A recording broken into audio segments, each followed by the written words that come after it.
Check. Yo, what's going on, everybody? Welcome to episode 20 of the Brent Pella Show, dude. This one's fun. Got my buddy Vincent Marcus over to hang out. You guys might have seen him on America's Got Talent recently. We've done a bunch of videos together. He's probably the best impressionist that I've ever met in my life. We talk about a lot of stuff, man. Social media, his upbringing in Texas. His dad was a cop. We get into some current event stuff. And we probably do about 40 different impressions over the course of the conversation. So I hope you enjoy it. Please enjoy episode 20 with my man, Vincent Marcus. You had some lighting issues? We're some fine. Sound issues. Yeah. Some drinking whatever the hell that is issues. What is that? It's mushroom coffee, baby. Mushroom coffee? Yeah, do you want some? We're in LA, aren't we? We are. Mushroom coffee. We're in Venice, California. Oh, that's a Venice drink, dude. Yeah. Mushroom coffee? Absolutely. What is It's really good. It's not psychedelic mushrooms. It's it has like lion's mane and chaga. Wait, can you say it as if Joe Rogan was saying it? That's what it sounds like something he would say. Yeah, it's got it's good for your body. If you've never had it, the mushrooms, right? Think of these plants that grow in the ground. There's the emphasis on the and you put them into your body. So it sounds like he could. You put the coffee into your mouth, just your face hole. It's a hole in your face, man. Dude, I saw that. Dude, that video did really well. I'm sorry, I'm peeking, right? I'm going. Yeah, you're fine. It's okay. I'll figure it out. You sound great. Okay. But yeah, I saw that video of yours on Facebook, dude. It did It popped. It popped. Like kind of accidentally. I did not expect it to pop like that. Hey, it happens though. Which is fine. Yeah, it's great. I was like, I've always been trying to find characters and impressions that aren't like yelling all the time. Because I tend to do a lot of loud people. It's really hard to watch. Yeah. No, I'm just kidding. No, it's and Rogan, like nobody's done him. Of course, yeah, that's perfect. And so I thought, he's also like really, really mellow. He's not like some crazy wacky character guy. Yeah, absolutely. No, it's funny that you nailed that. The whole thanks, man. His body.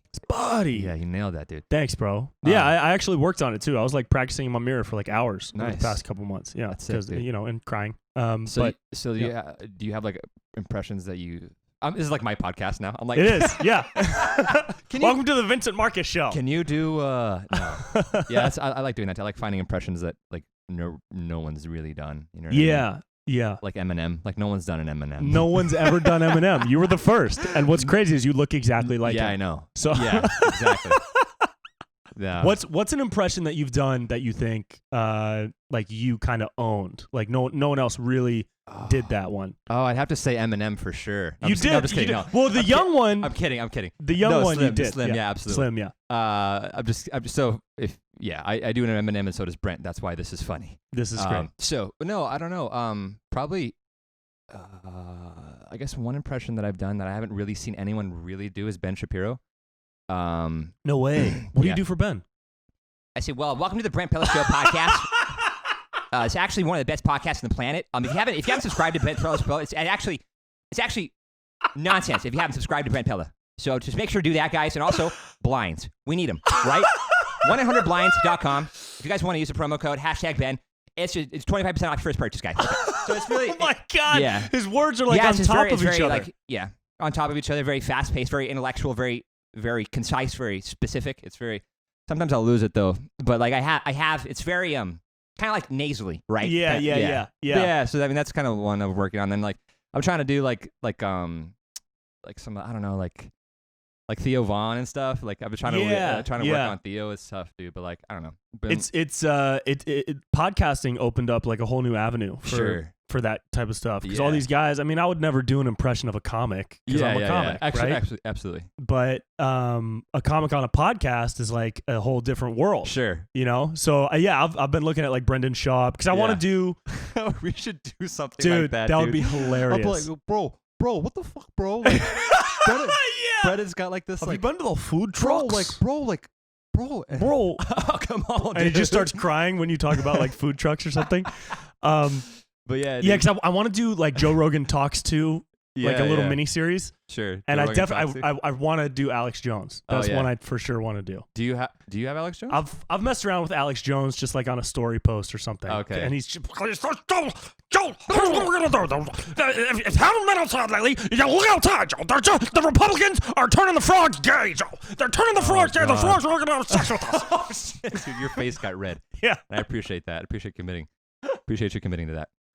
Yeah, but he's no, a fun one. Alex Jones, he's from Texas, so he's got that Texas. Oh, right. Yeah, he's got that Texas draw. Too. Yeah. But yeah, Alex Jones. I've dabbled in Alex Jones. I haven't really nailed it though. Mm-hmm.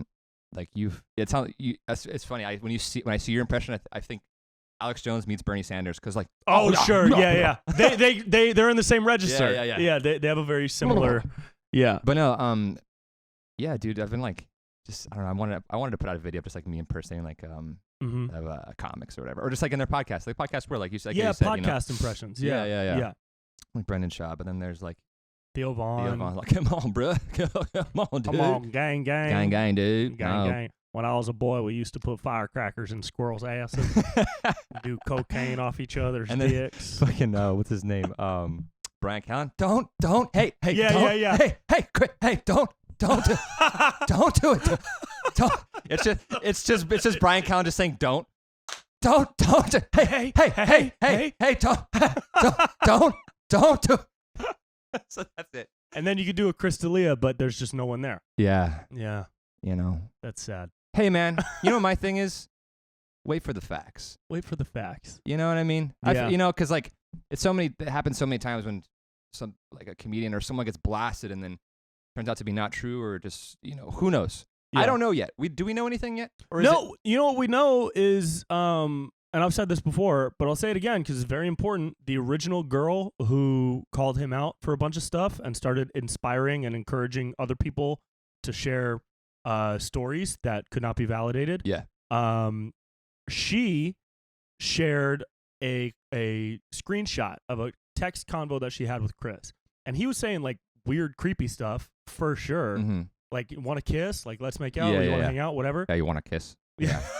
Hey. And she responded. She was like, Chris, I'm 16.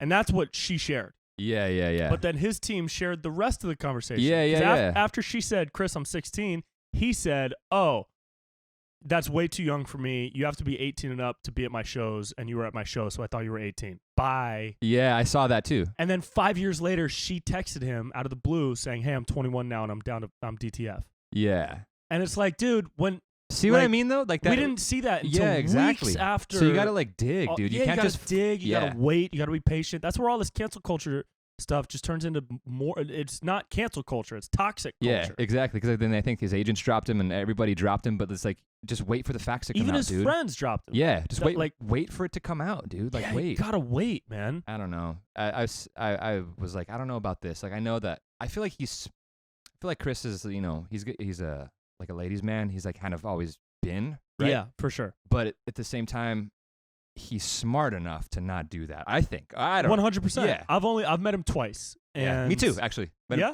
twice. And he wasn't rude. I mean, obviously, I don't know him. Hit on you. He didn't hit on me. He didn't try to touch my balls. So yeah, maybe he's good. So maybe he's a good guy. He's a good guy. Who knows? But I mean, obviously, some of the screenshots of conversations were super creepy and gross. Yeah. And there's behavior that for sure should be worked on. Yeah. But when it comes to legality and canceling somebody's entire career, yeah, that's a whole other playing field. Did Netflix pull his stuff or no? No, okay, I don't think so. Yeah, cool. They only pulled that episode of You, I think, and an episode of Workaholics when he played oh, yeah, I saw that, dude. pedophile. Yeah, he played Beaverhole 69. I remember that. Yeah. And it was funny because, like, he was just playing, he wasn't playing himself, he was playing a character. But then, yeah, it's funny how he plays pedophiles. Yeah.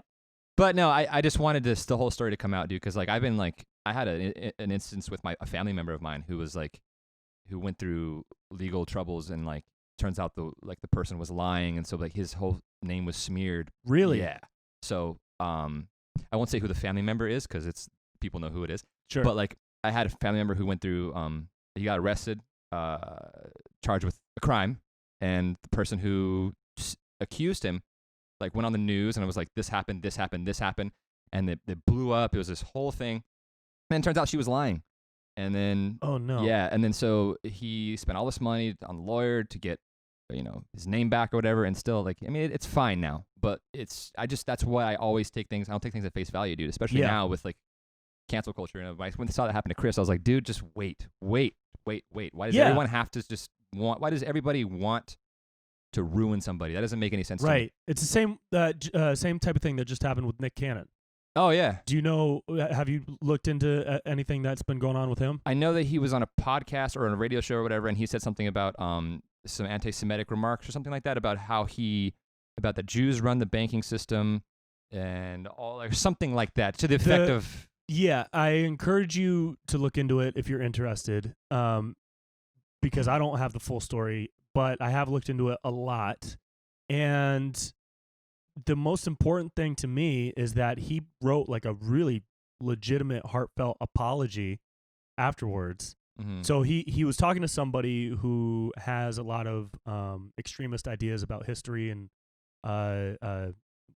where the Jewish people came from and who were the original Hebrews and things along that line. Yeah. And Nick was making some remarks about how like he said something along the lines of like white people are savages, white people are animals or something like that. Yeah, animals. He was referring to when colonizers came into the U.S. and were savages. I mean, they were raping and pillaging and taking stuff over through violence. Shame on right? you, Brent. I know. My family's Italian. You don't drag me into this. Shame dude. on you. My family was making pasta, bro. They were making pasta and drinking wine. We should have stayed in Italy. Yeah, no, I'm just kidding. But he said all that, but he said it like without the right context. Sure. Because I think it was during a podcast and it was like a free-formed thought process. You can't have free-formed thoughts anymore, dude. You can't, which is really scary. Yeah. Because, but at the same time, his response was then to like talk to rabbis and people from those communities, and he had a rabbi on his podcast, and that's coming out like this week. And so Viacom like dropped him without even talking to him. Sure. But then Fox, of all places, Fox talked to him and had a dialogue, and they're keeping him on The Masked Singer. Sure. And so, I mean, only time will tell what'll happen to the rest of his stuff. But it's just like, but just people just getting dropped like that. yeah, that's too much, man. There's no room for dialogue. Yeah. Yeah, you gotta have room for dialogue. Speaking of dialogue, happy to be here on the pod. Happy to have you, bro. Yeah. Can we talk about your thing a little bit, or are you not trying to talk about that? Yeah, a we little can bit? talk about my thing. Is that chill? So it's chill. All right. First off, you're on you're currently on America's Got Talent. Yes. So what was the initiation process like for you? Like how did you get introduced to the show and get involved? So I don't know if I can actually talk about that actually. Oh no. So okay. Tell me whatever you can. Okay. I don't actually know. Okay. So because like the normal person would audition, they came to me and they said, "Hey, do you want to be on?" Like, oh well, they do that. They came to me like a year and a half ago. Okay, cool. Then that's long okay. before then. you, because I'm more talented than you. They Yeah. came to me first. Asshole. No. No, they hit me up. Yeah, they hit me up a while ago because American. I've heard of that show. Yeah. Uh huh.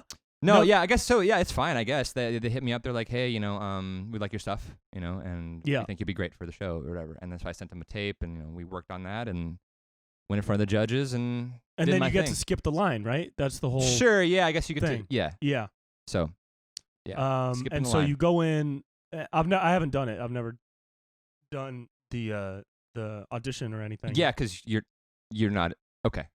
Because I'm just not good enough. Oh, yeah, okay. Yeah, we'll take that. No, I'm just kidding. It's an experience so far. Yeah. So you did the audition. Was the audition taped? Was that what we saw or was that the first round? No, well, I had sent some tapes back and forth to them and stuff, but like the first round, that was the first time the judges had seen it. Yeah. So yeah, it's pretty dude, crazy. you killed it. Thank you. How long did it take to put that set together? Was that something you had in mind already? So yeah, it was something I had worked on. It was just like kind of taking an old video that I had and just making it into a live performance. The rapper impressions? Yeah. So, but yeah, it was fun. And, yeah, I got really good feedback, standing ovation in like 2-3 seconds, which was pretty sick. I was like, oh, whoa, dude. Like I didn't really expect that, but it turned out to be really. Yeah, that audience is fire. Yeah, it is. Yeah. It is so fire. You'll get there. You know? You'll get there. You'll get there one day. One day. No, yeah. man, it was really crazy. So like I was going, it was insane. I was so nervous to like get on stage or whatever. And I was watching a buddy of mine before me get X'd out. Like just X'd the fuck out. And so they were prepping me for the stage. They gave me like, they were dabbing my face. They're like, okay, Vincent's going on in 30 seconds. They're like, oh, we need Vincent over here to do some side work. No, he's going on in 30 seconds. And then the guy gets, and then like I start to see like the, Like your vision started to narrow. I'm like, oh shit, what's happening? Whoa. And then all of a sudden I feel a hand on my shoulder. It's Terry Crews. Hey man, I got your back. And I was like, thank you. Thank you, Mr. Crews. I was like, just breathe, man. Just breathe. And I was like, all right, I will do. And they're like, Vincent Marcus. And then they called me out and I was fine. But like, wow. Literally I felt like I was going to pass out, or I felt like I was overwhelmed with So was that moment kind of bringing you back to reality? Yeah. He was like, wow, that's cool. Yeah. Yeah. How big are Terry Crews' hands, dude? dude? Yeah. He's a big guy. He's a big He is dude. not, he is eating a lot of beef. Yeah. Yeah. Yeah. He, I think he does intermittent fasting. Doesn't matter. Who cares about his diet? But no, he was so supportive. He put his hands like, I got you. And I was like, but he literally said that to my, that's like, cool. I got you. Yeah. Like, thank you, man. Yeah. So he helped me out. And then at the very end, he was like, yo, that was amazing. Vincent. Yo. He was just like, Jay-Z, Eminem, what? Like, and I was like, man, you're good. You're good. That's funny. And it was funny because like I didn't know if the audience was gonna realize which voices I was doing because there was no visual aids in the background. Right. So and there's no costume. You're not wearing any. I'm not gonna wear any costumes or anything, Yeah. and I didn't introduce the next rappers. I wasn't like, yo, Dr. Dre on the next up, and then I didn't Right. introduce There's no them. transition. But it was funny because I was like, how are they gonna differentiate? But then on the show, you just see Terry go, Jay-Z, Eminem, yo. He just yells into the camera like all the That's different funny. rappers. So I was Yeah. like, oh, thanks, man. Yeah. You know what I mean? But the audience got it. Yeah, the audience for sure. knew. No, they did. I mean, Dude, that's such a everyone mark. knows it's because like the pressures were like flawless, but like all It's true. No, I was just No, gonna say no, that's a huge mark of like a great impression is where you don't need to see Sure. the person, you just hear them. Yeah. Right? Thank you. I was Yeah. taking a dig at you, but Yeah. then you were just like, let me do it myself. No, it was really cool, man. And I was, like I said, I was a little afraid of if they were gonna differentiate the voices, but then Terry Crews was like, hey, dude, Yeah. Old Spice. I was like, I didn't even say that. I didn't even say that. That's great, man. So you got 4. Is it 4 yeses or 3? 4. You got 4 yeses. Yeah, dude, 4. So that's the second. Have you shot the second round yet? Who knows? Who knows? That's I right. actually can't say anything we more. can't say. We Can't say anything more than that. But Right. tune into America's Got Talent to find out. Right. That's right. what I can say. Because I'll get sued. some people, right? You will Yeah. get sued. Some people, when Morgan did Bring the Funny, which is a much less cool version of America's Got Talent, because he's Hey. not gonna, Yeah. Much less cool. No, he's great, and Bring the Funny was great too. And when he did that, he made it all the way to the semifinals. I saw him. I saw him on the show. Yeah. Because I was supposed to. They asked me. Oh, really? They did. Yeah. Yeah. They asked Did they ask me a week before they started? Like it was for AGT. quick. Or No, Bring for the Funny. Being funny. Really? Yeah, it was very quick. Damn, and I was like, they must have been looking for people. I was like, yeah, they must have been scrounging the bottom of the barrel. Oh, I bet they wanted impressionists though. 'cause Probably. They get so many stand-up submissions. Sure. So they want to diversify it. Sure. Like when America's Got Talent reached out to me, I was at Groundlink, so I couldn't like take time away to do it. Yeah. And I also they reached out to me about the impressions, but like now I probably would try to figure out a way to do it. I couldn't do what you did because I need like visual aids Sure. for mine because I like to do like a lot of physical stuff. Yeah, for my yeah. impressions. It comes into clearance issues with that. There's a lot of clearance issues with like copywritten Really? images and things like that. So it's like one of the things I wanted to do for this next act is XYZ. Right. And I wanted to have said images. Like, oh no, it's clearance issues and things like that. There's a lot of things you have to go through. There's copywritten images and licensing issues and things like that. So when it comes to music and Wow. coverage, so Oh, I see. yeah. So and that's just music and Was yours to music or did you do a cappella? to music. And was the music original? Did you make it? So it was like for instance when I did Eminem, what's my name is, but it wasn't the actual my name is. It was kind of distorted a little bit, so it wasn't my okay. name is. So they got Okay. around the clearance or whatever. Right. But yeah, like that's what they fabricated. They created a track, Yeah. so I can do the vocals or whatever. But yeah, there's just a lot of issues when it comes to like images to use Yeah. Like there's a guy I think from in Britain's Got Talent or something like that who did like the song and he changed his impressions like Family Guy voices and stuff like, and then there was an image of Family Guy on the back. So that was, I mean, they could do that. I guess I don't know. Well, Family Guy's Fox. Yeah, sure. Is AGT on Fox? She's on NBC. Oh, okay. So I mean, I don't know. Yeah, that stuff gets so gray, dude. Yeah. The whole parody and copyright issue thing. Yeah. But that's great, man. I'm excited for you. I was excited for Morgan too. Doing those shows is like Bring the Funny and America's Got Talent have always been really good at like bringing people on that aren't super well known yet. Yeah. And giving them a shot. Like there's this other show on right now. I don't even know what it's called, but it's another competition style show, and they have different celebrity comedians making like videos, like digital videos. Yeah. And I don't know how good it's doing. Wait, what is it? What is the premise again? It's let me find. Jamie, pull that up. Jamie, pull up what show. I heard your voice go into it too. It was funny. Jamie, pull up. Jamie, can you pull up an elk on DMT? See what we got there. TBS. It's called Tournament of Laughs. Oh. And I haven't seen it, but I don't think it's doing as well as like AGT or Bring the Funny, because AGT and Bring the Funny have a lot of comics that are more like raw. Yeah. So they're more just like naturally performing, if that makes sense, rather than like experienced comedians that are in a competition. So it's a cool way to find new people. Have you seen like your following go up because of it?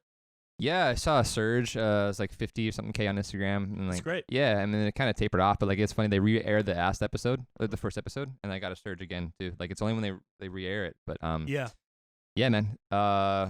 I wish I could talk more about the show because it's pretty exciting, but I can't because I'll get sued. We'll do a recap when it's over. They will call you and say, "Hey, Vincent, just wanted to give you a call." Well, they're probably gonna listen to this episode. They probably will. They probably will. Probably will. Yeah. Hi, everybody. Hey, if you're listening to this episode, to make sure that we're being good, just know that we are being good. Because if it didn't happen on the show, it didn't happen. Nice. That's what it's funny. The legal person. I told her that. I was like, so if it doesn't happen on the show, it's never happened, right? She goes, that's great. I'm going to use that. I'm going to use that. Oh my God. Yeah. She was, so if it hasn't happened on TV, on the show, it hasn't happened. Yeah. So that's a good rule. That is a good rule. Yeah. Yeah. I always wonder if somebody like in the future is going to listen back to all these episodes and try to find something to cancel me. Oh, they will. They will, right? Yeah. I think so. I think they're, that's going to happen probably to anybody who gets an opportunity. Somebody is going to have a team like dig through all their stuff. Dude, I went through my Twitter the other day and I did the keyword search for a bunch of stuff. All the times you were really racist? All the times that I disrespected women on Twitter. And you can't be racist anymore. That's what sucks about cancel culture. Like, whatever. Whatever, dude. See, now someone's going to pull that. Someone's going to pull that clip. Someone's going to pull it. Vincent Marcus says racism is okay. Right. And Brent Pella says disrespect women. Yeah. And that's going to be the title. Yeah. It's absurd because that is legitimately a thing that can happen. But anyway, I didn't find anything bad on my Twitter. Yeah. So I was grateful. That's good. So don't worry, Mom. Yeah. We'll be all right. Yeah, dude. We'll be all right. But, it's cool, man. It's cool to see you do that. And it was cool to see you perform live because I've never seen you perform live before. Yeah, You're much more digital based, right? Sure, yeah. It was funny because like that was the whole angle that they went with on the show too. They were like, yeah, you said what was the line? How somebody said, so yeah, what do you do? They said like, what do you do? And I said, I do social media. Yeah, that's right. That's funny. Yeah. I don't know if I can talk about how they actually edited or what actually happened versus how they edited it. You know what I mean? I think. Can you? I don't know. I want to know. I don't know. I feel like you know what I'm gonna do? I'm gonna talk about it. Yeah. And I'm gonna ask because I don't want them to you know what I mean? Sure. And then let me know by Wednesday. Sure. All okay. Right. But yeah. So when Howie originally asked me, he's like, "So what do you do?" I said, "I do impressions." Yeah. Okay. Yeah. Because that's what I would say as a normal fucking human being when someone asks me, "What do you do?" Right. But I think another question they asked, I said I do social media. I think they said, "What do you do for?" I don't remember what the answer to that was, but I know it wasn't "What do you do?" Right. So they put that answer to what do you do? I said I do social media, and then he goes social media, and then and all the crowd was like, what? And then now did they do the what? during that interaction with you, or do you think they got pickup shots separately? Maybe they like the audience members too. They were like, huh? Like Okay. yeah. Yeah. So- Interesting. Yeah, so that was that happened. I was like, well, you know, when I first saw it, I was like, oh my god, this is gonna be bad. Like Yeah. I don't know if it's gonna be good. Yeah. You know, but then like then it happened, and then I was like, the crowd stood up, and everyone. Yeah, was, you smashed it, man. thanks, man. Yeah, it was really cool. It was very cool. Thanks. But you do social media. Like I do, man. So take me back to like when you first started. You were doing Vine, right? Was that the first yeah, you can take that out. because I'm a Yeah, you can move that.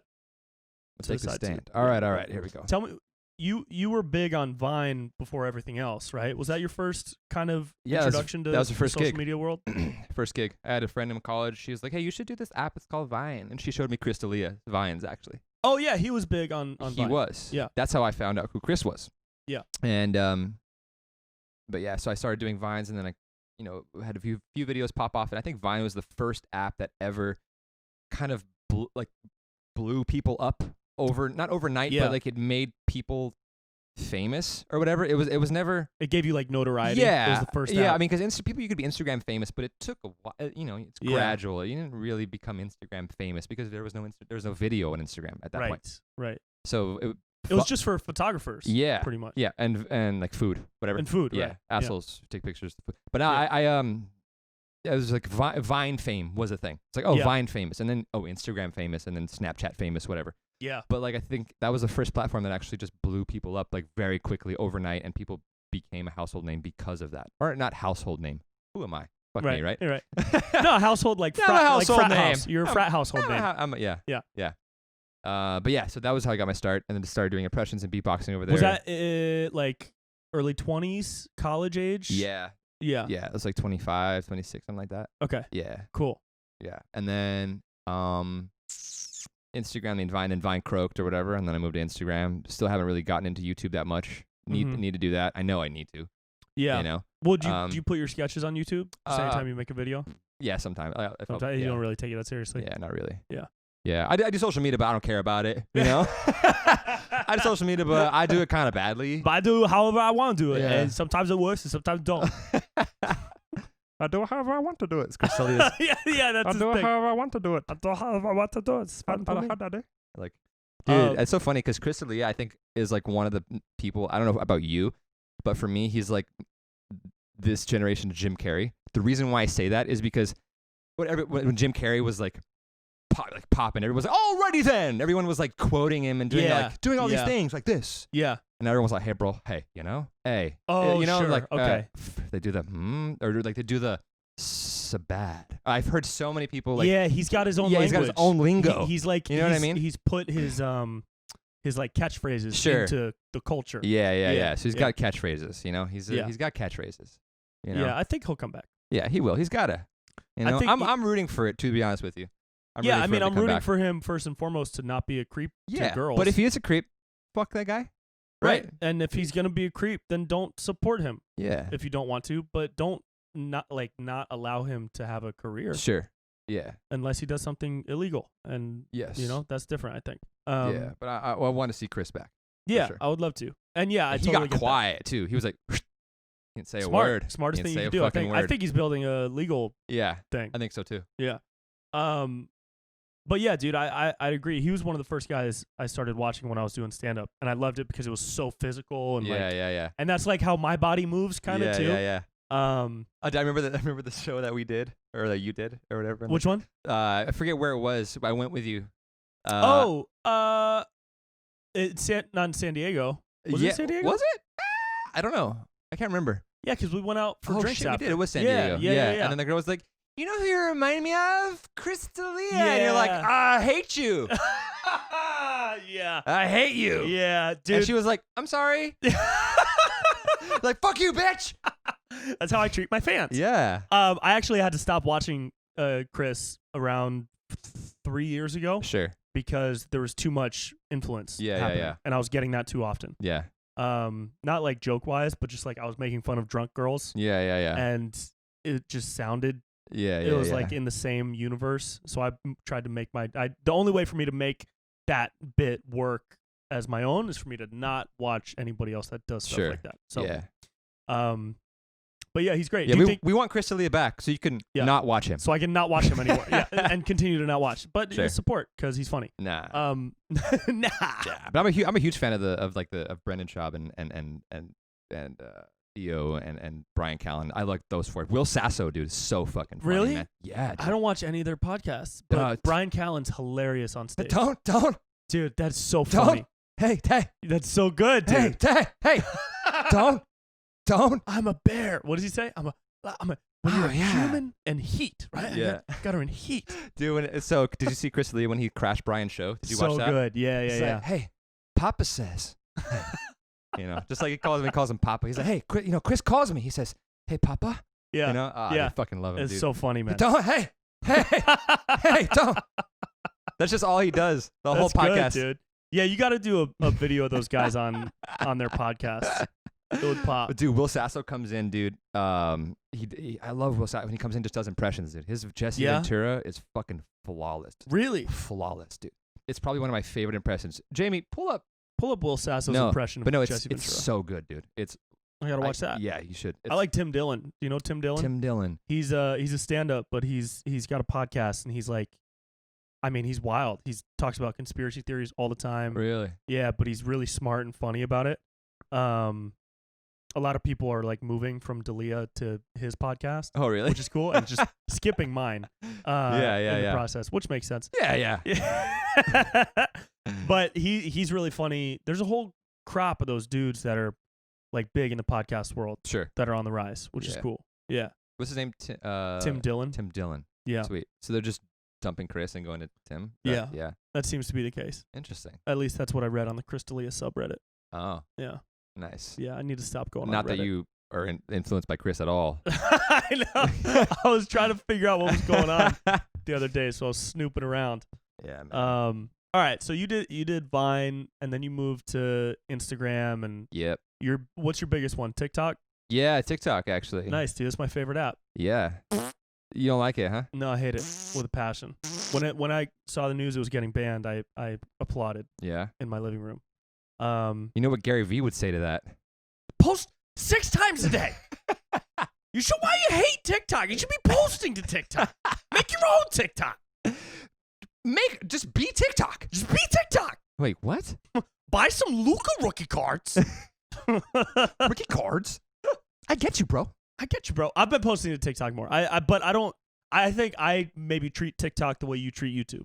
Sure. Because I just post. I'll take a 1-minute clip of whatever my new video is, and I'll just throw it up. Sure. Because I've been kicked off twice. You've been kicked off TikTok? 2 times. Why? One was for the Grinch video that I made, the Grinch on drugs, last Christmas. And so I was like, yeah, okay, that makes sense. And I apologized to my mutual friend that works at TikTok. And I was like, sorry, dude, I won't do it again. And he got me my account back. And then a month later, I did the guy that only eats meat on the carnivore diet. And there's a shot of me rolling a joint with ground beef. And I smoked the ground beef joint in the video.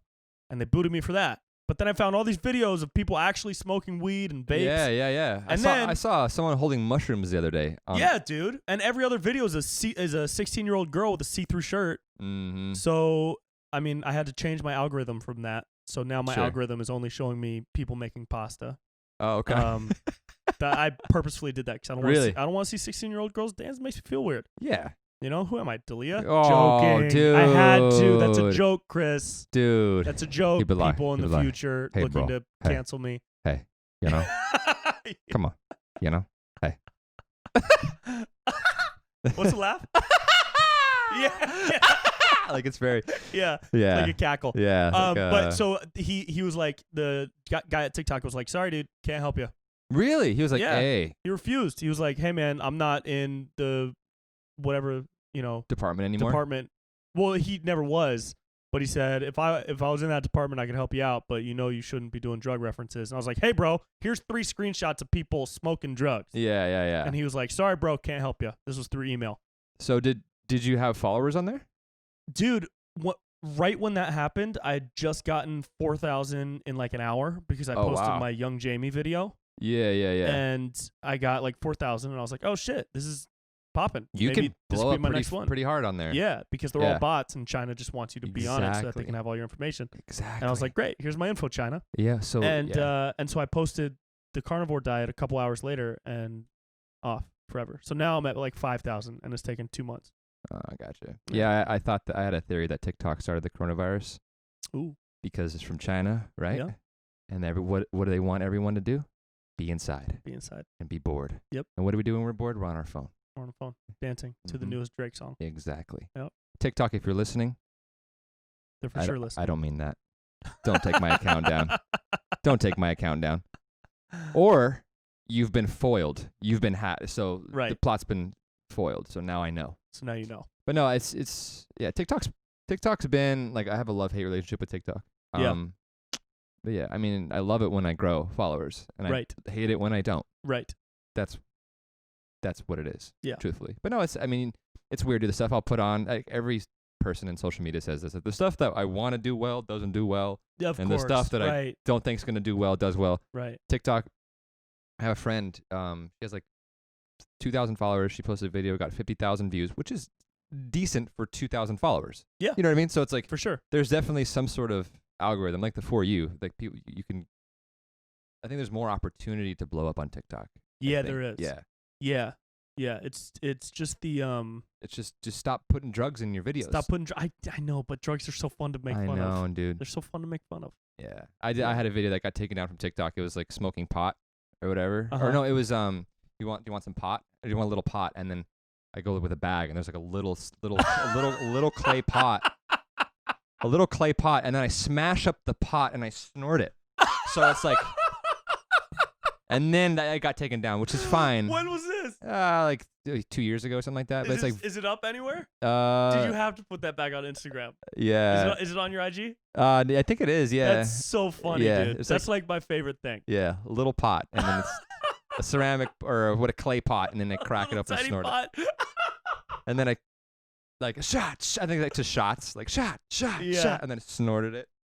That's So, yeah. so dumb. I love it. Yeah, it's stupid. It was really Yeah. dumb. But yeah, they took that off, but they didn't kick me off. Right. Did they warn you, or they're just like, no, fuck No, this guy? it took me off, dude, completely. And so I sent them an email that I'm waiting until I'm big, and I'm just gonna post it for fun. Wow. Because the email says, "Hey guys, just want to remind you that I got taken down for smoking a cigarette with ground beef in it." Meanwhile, here's a screenshot from a video of a girl whose bio says she's 16, and you can see her nipples through her shirt. So just want you to know that her account is still active, and this video of a 16-year-old girl with her nipples showing is live on your app. Meanwhile, I can't smoke ground beef. And so I sent that to them in an email. I'm not expecting a return. I just wanted to do something funny that Sure. I could look back on. Yeah, 10 yeah, years, yeah. 'cause I don't give a shit about TikTok at all. Well, I probably should. I've been told that I should. I Yeah, mean, I've been told I should care about YouTube too. right. I mean, at this point, you probably should care about everything because you don't know what's going to pop. But Yeah. it's like it's also hard to care about anything during a global pandemic, you know? Sure. Um, Yeah. but I guess I should care a little bit more. I should put in some more effort to it. Yeah. We Yeah. suck. We suck, dude. Yeah, dude, we suck. We suck, dude. Man. Ugh. Whatever. Social dude. media isn't even a big deal. Do you see yourself on social media forever? Until I die, dude. Yeah. Yeah. No, Yeah. dude. I mean, I don't want that at all. Yeah.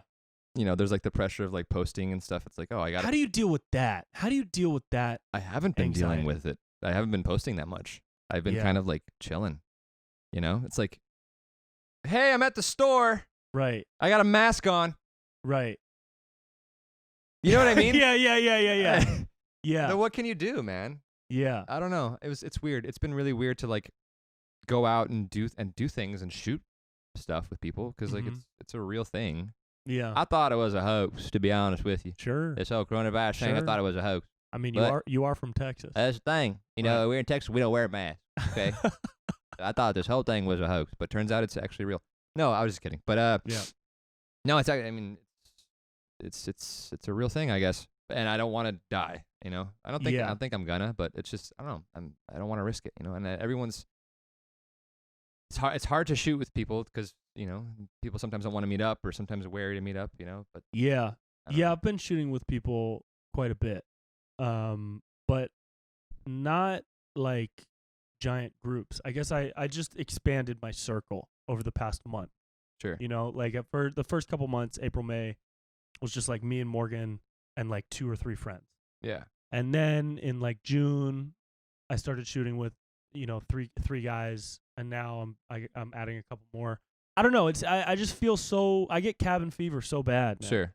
And I also deal with, have like crazy stress and anxiety if I'm not like making stuff. I feel like I'm not doing anything. Yeah. So that's been a battle. Yeah. But The somber podcast. yeah, it was fun for the first. Yeah, for we the got first little bit. depression, and I don't I'm super don't sad. like social media. I don't like to do anything. So we're not. Yeah, we should probably care about it, but we don't. We don't wanna care about things. Do you The Do lowest energy. just the lowest energy? So where are you from? Where are you from originally? Well, does it even matter? Does it even matter? The most boring. I grew up on Earth. Yeah, more do I know? Earth. Someone take me out of it. Don't take me out of Earth. I don't want to be on Earth anymore. What were you gonna ask me, dude? You were gonna ask me something, and I look forward to answering those questions. Your social media Yeah. stuff, and like, do you have like an acting background? No, but I have acted before. Like I did the CBS showcase. I don't know if you know what that is. It's like You did the diversity showcase? Yeah, I did. What year? 2015. No way. Yeah. Who was in your class? I have buddies that have done it over the years. Brian Jordan Alvarez. You know Brian Jordan? He did Will and Grace. He was one of their boyfriends. He's like this. Anyway. He did Will and Grace, and he's done a whole bunch of like web series and stuff. Very, very good guy.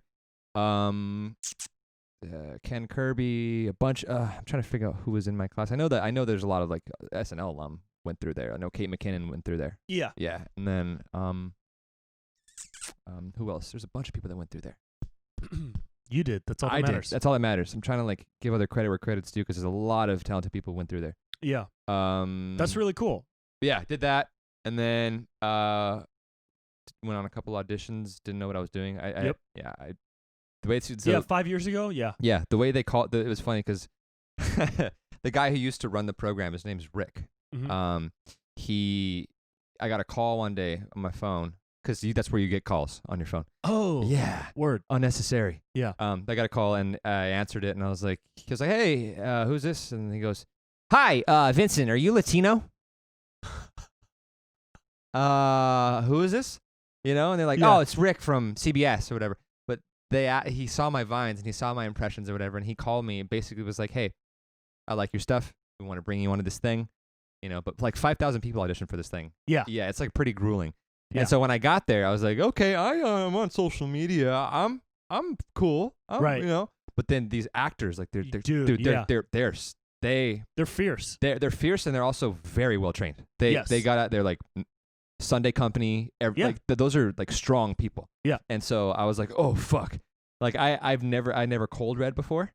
So I never cold read before in my life. Like, so all right, Vincent, we got these 5 scripts for you. So you're playing Diego, and you're gonna okay. And I was like, okay. Do you want me to do Eminem? Yeah. So yeah, I could do Diego's Eminem, but I was like, okay. So then the scene was here, and I was looking out. I was looking out, and I wasn't facing the actors. I didn't know what I was doing. Oh yeah, you just didn't know the so they gave me a crash course quick, and I did well. Towards the end, I did relatively well. So did you have to audition for it, or did they just bring you on? Yeah, they just brought me on.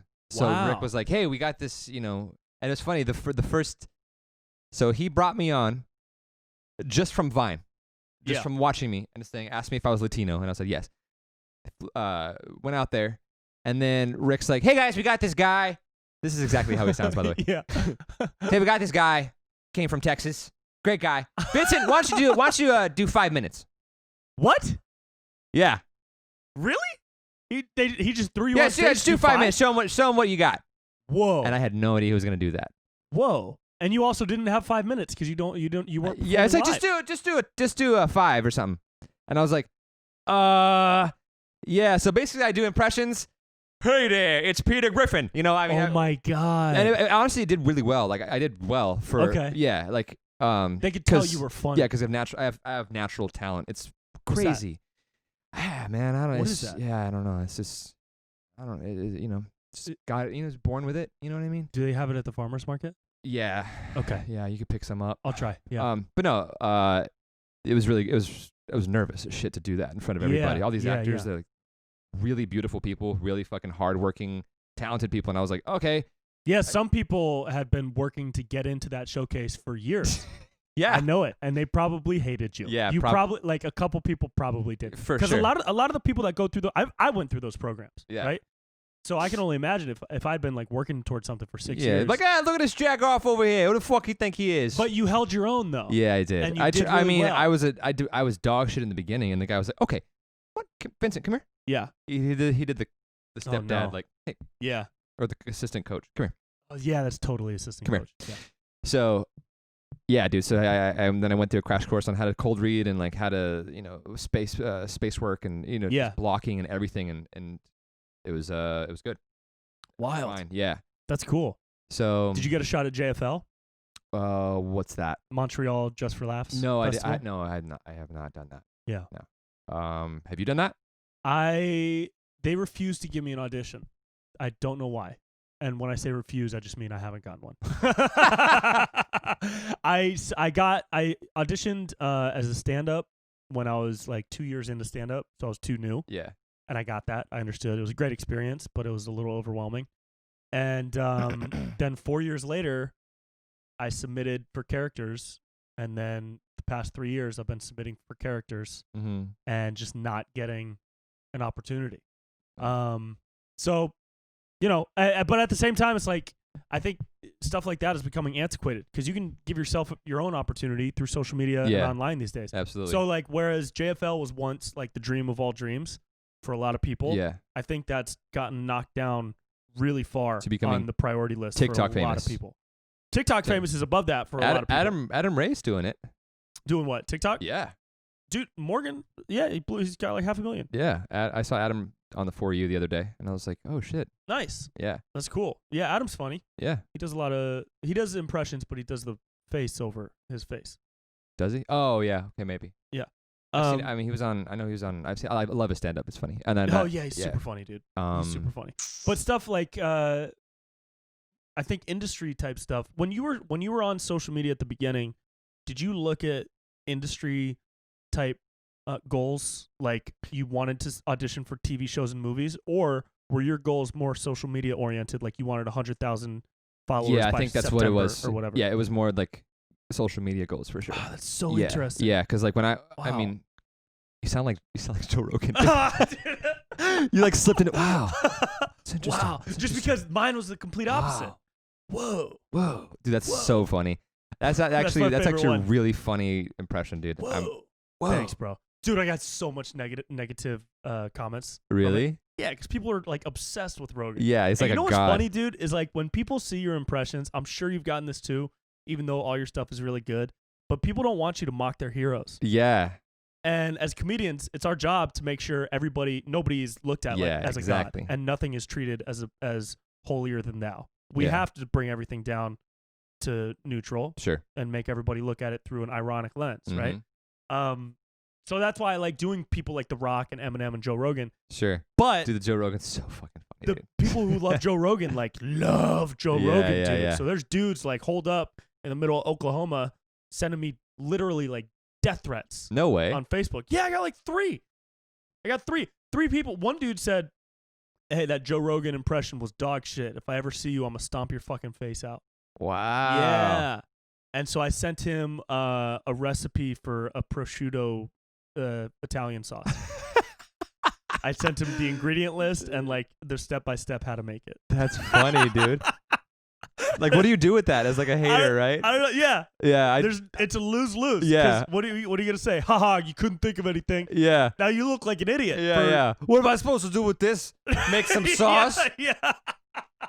Yeah. When he says like, yeah, Yeah. he responds to you like, you didn't want this sauce. You know what I mean? Right. That's what you should say You back. don't want this You don't sauce, want bro. this sauce, bro. Can't handle this sauce. dude. Exactly. Yeah. No, but like that's what I'll do on Instagram too. I'll do like if someone says like hate comment or whatever, Yeah. or hate or DM, and I'll send them like a random emoji, like the flag of Nicaragua, and then block them. That's so funny. And because they're like, wait, wait, what's is there a war going on? one? that I don't What know is this about? flag? Right. What does it mean? It's gonna give them it's gonna take away That's the 5 thing. minutes of their life. Yeah, like he's gonna the sauce guy is gonna think, was he trying to send that to me? Yeah. Wait, should I wait for his real response? Yeah. You know? Yeah. So that's funny. Yeah, just send a random emoji or like the what's it, the little boy doing this, like with his head down. Oh yeah, that's It's like, funny. what is Yeah, or any random emoji or like man. a train, Yeah, exactly. Yeah. It's like what? like the old timey train. Yeah, the yeah, choo-choo yeah. train. Yeah. That's funny, man. So that's cool. When you were coming up, your goals were very social media oriented. Yeah. Have they changed at all? Like, or do you still see yourself running you as a social media business for like the foreseeable future? I mean, that's how I do social media. Right, You know, right, but right. that's how I have to, but I would love to do something else like voiceover work. Mhm. That's what I Oh, really dude, want of to do. course. Yeah. Have you ever submitted to like a voiceover agency? So I started to work on my demo reel before coronavirus, Yeah. and then the studios like they're not doing it right now. Like Right, it's been of on course. hiatus, so I've been like kind of waiting around for that. Yeah. But no, I want to get with one for sure. Cool. I know I could get one. Like Yeah. that's like not an issue. Yeah. I just wanted to have a solid demo, you know. What do you think about what's been going on with like the social movement to have cartoon characters played by voice actors of their race? It's a very sensitive subject. I'm not trying to put you on the spot. I think it's bullshit, Peter. I think if you want to have someone that can do Cleveland Brown, he should be a person of color, not a white man, Peter. That's what I think, if you want to get technical with it. No, seriously. I think I don't know, man. I think it's like I think it started with that whole becoming a poo or document about a poo, right? Yes. Yeah. Yeah. So I have always been pro voice, like pro talent. sure. So it's like if you can do an accent, do it. You know what I Yeah. mean? Like it doesn't. I don't know. Am I coming off as racist? Am I gonna get canceled? No. So yeah, I just think that like if I can do like a British accent, or if I can do Australian like Australian accent or a Cholo accent or whatever. Is Cholo racist? Don't cancel me. I'm Mexican, so it's fine. Yeah. Okay. I'm like policing I know. policing my own speech. Every word. We should have written this podcast, dude. No. But yeah, like but that's the thing too. So that is where I would if you wanted to do like a black person, if you wanted to do a black person, Yeah. like that you couldn't maybe give it to a black person, right? Right. Or I don't know, because like you can't be Wouldn't I think it would kind of depend on the character. Sure. Well, maybe. yeah I don't know, because the guy doing Cleveland Brown has been doing him for 20 years. yeah Right. And nobody asked him to step aside. I think he just volunteered to step aside. So yeah. felt a little bit like virtue signaling because nobody was making an issue of it. So no one was like boycott Family Guy. He just did it No. himself. Maybe a couple people on Twitter might have said like, Yeah. hey, just a reminder, the guy that plays Cleveland is white. But when you're doing it for 20 years,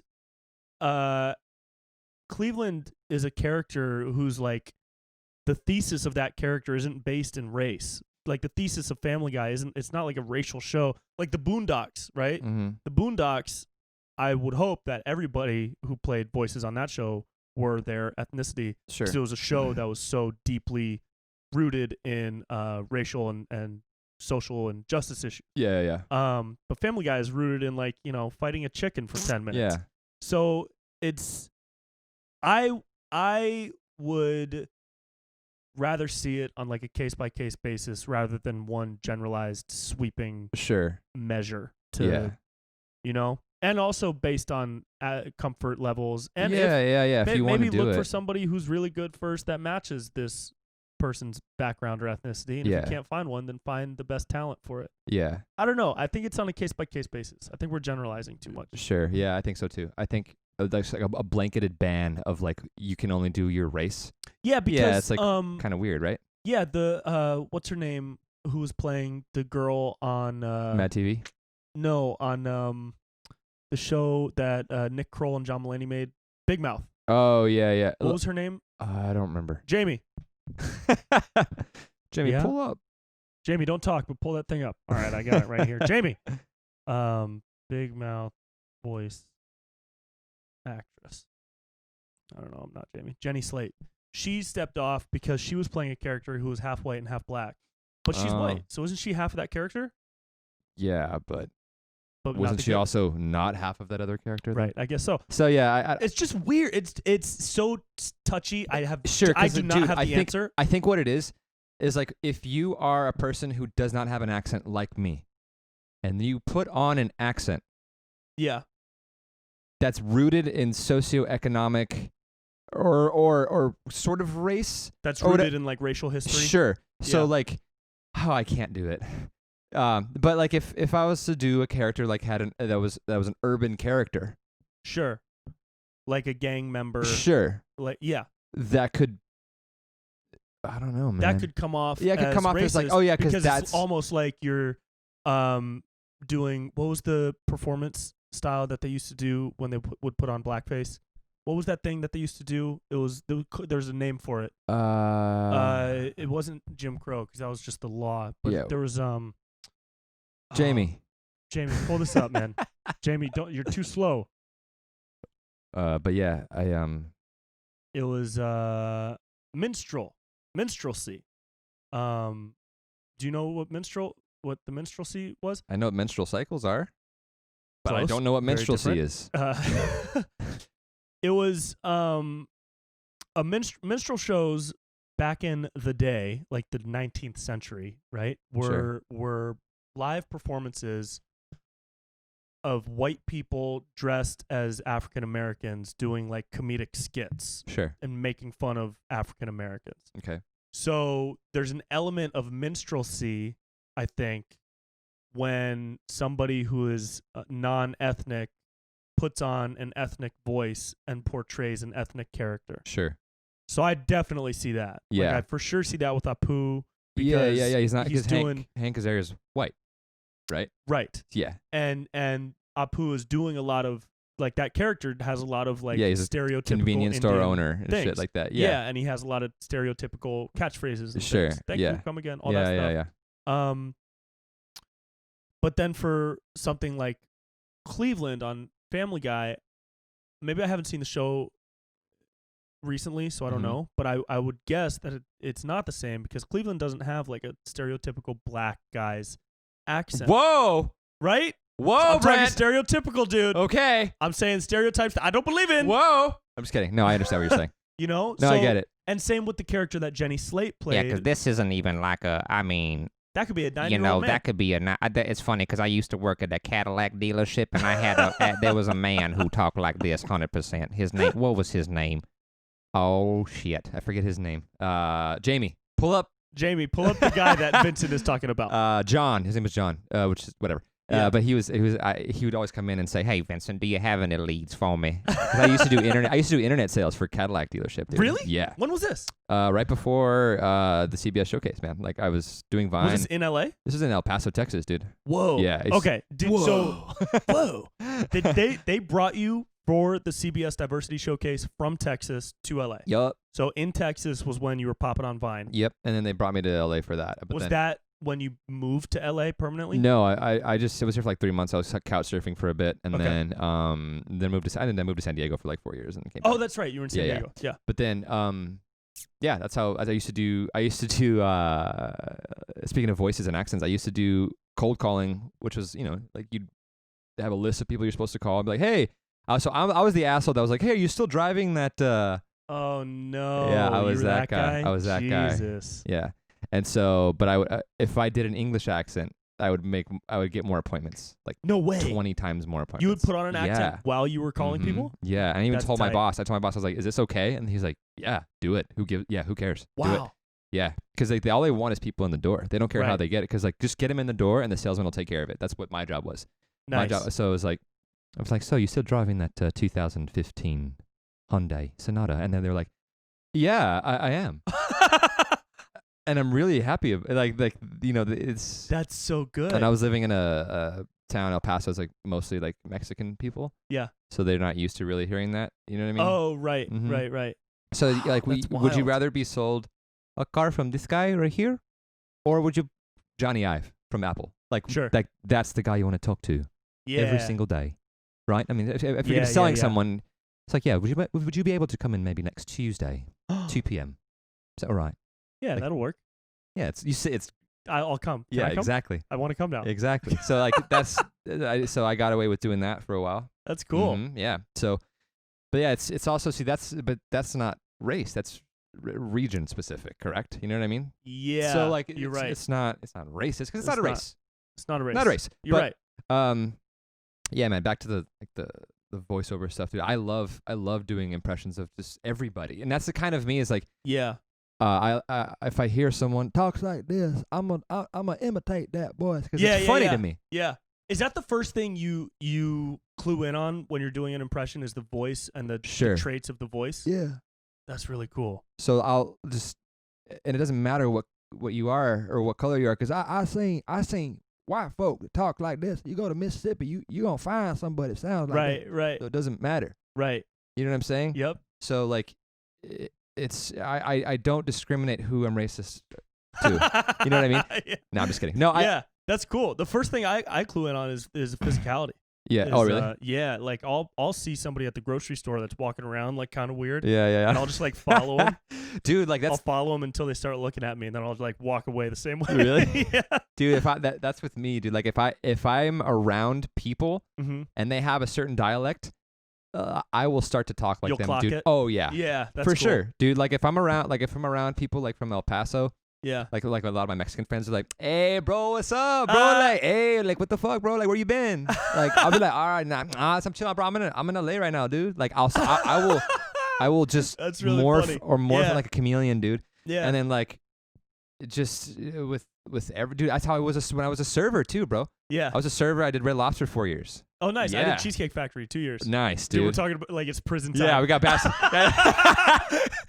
Yeah, bro. I was at Cheesecake 2 years, Dude, bro. Cheddar Bay biscuits, bro. 4 years. Cheddar Bay biscuits, bro. They threw me in a Grand Lux Cafe for about 6 months. I did ISO. Oh, you in Grand Lux? Yeah, Damn, I was at the host desk, son. Saw some Damn. scary shit, bro. No, dude, but like I did mine. I did my time at Red Lobster. Yeah.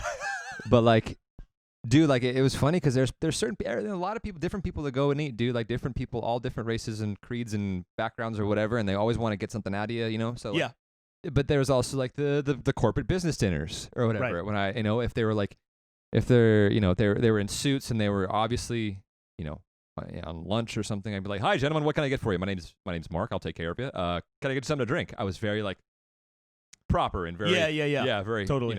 business oriented because that's what Yeah. they want to hear. Like, gotcha, right here. I'm gonna write that down so I don't forget. So I was very, That's cool. what they want. I took on what they wanted to know, like what they perceived as the best server for them. You know what I mean? Right. Because if it was like someone was like, "Hey, bro, can you hook it up with like this or whatever?" I'd be like, "I got you, bro. Chill. I got you." Yeah. You know what I mean? Yeah, I was yeah. like, I wasn't like, "All right, I'll do that for you, sir." I would just You wanna talk like match them. That's really would that's talk like like a them, dude. salesman tactic. Yeah, dude. So like, I don't know. It was weird, man. But like, and even if I'm around like, just whoever I'm around, if they're speaking a certain dialect, I'll take it on, and I'll go. I have to like Work to I have come back to work you. to come back to Wow, normal. that's Yeah. wild. So but that's just like, It's gonna be crazy when you're like 80 years old and you can't figure out what your normal self is. Yeah, dude. You're just like going. There's a movie where what is it? Somebody's got all these different personalities. And they keep like morphing into different ones. that's not me, myself, and Irene, right? Oh yeah, no, maybe Is that it? is what I'm thinking. Jim of. Carrey? Yeah, because he like keeps changing. Back Yeah, and yeah, forth yeah. and shit. That's that's so gonna good. be us in like 30 years. Yeah, it's me now, dude. That's you now In the for quarantine. sure. Yeah. I'm like, "Good morning, Vincent. How are you?" I'm fine. Just very. Yeah, it's weird, man. Like I will be in my house just like just talking to myself, dude. Yeah. I'll kinda- put on a wig and walk around for an hour as like a different person. Really? If I'm trying to write something, that's how I write sometimes. I'll just improv, Really? like alone. Nice. And if I do something that makes me laugh, I'll write it down. Yeah, man. Yeah. Yeah. So. Yeah. Yeah, that's what we just go. Yeah. Yeah. Yeah, man. Yeah, man. Yeah, man. Yeah. Yeah. Yeah. Yeah, Yemen. Yeah. Speaking of Yemen, Have you heard what's going on? it's pretty crazy. Great pizza. You were traveling a bit too, right? You were doing Instagram vlogs. Yeah, I was doing that for a bit with my ex-girlfriend. Did you know that? I didn't. Uh-oh. You heard it here, folks. I don't have a girlfriend anymore. Single Vince. Yeah, I've been single When- Vince for when did about, that happen? about 4 or 5 months now, dude. Whoa. So pandemic hit and she was like, I'm out. Yeah. She's like, I'm out. Yeah. I'm so not dying with you. so this is actually the Sorry. first time I'm gonna say that I don't have a girlfriend. I haven't said it on social media. Oh, really? I haven't. No. Wow. Wild. Mm-hmm. How do you feel So about you it? got the exclusive story. How long were you with her? Not long. It was just like maybe 4.5 years. So Okay. That's a chunk of time. that's like about the same time I did Red Lobster. You know. Okay. Yeah, I yes, did her different for prison. Yeah, you did. You did your time at Red Lobster, and they transferred you to a girlfriend. To a girlfriend. Yeah. Uh, yeah, they wanted me to. Yeah, experience the outdoors. Yeah. Yeah. No, it was it was amicable. We're fine. We just Okay, kind of cool. grew apart a little bit. Sure. Sure. Yeah. Yeah. So you guys were doing a lot of travel stuff.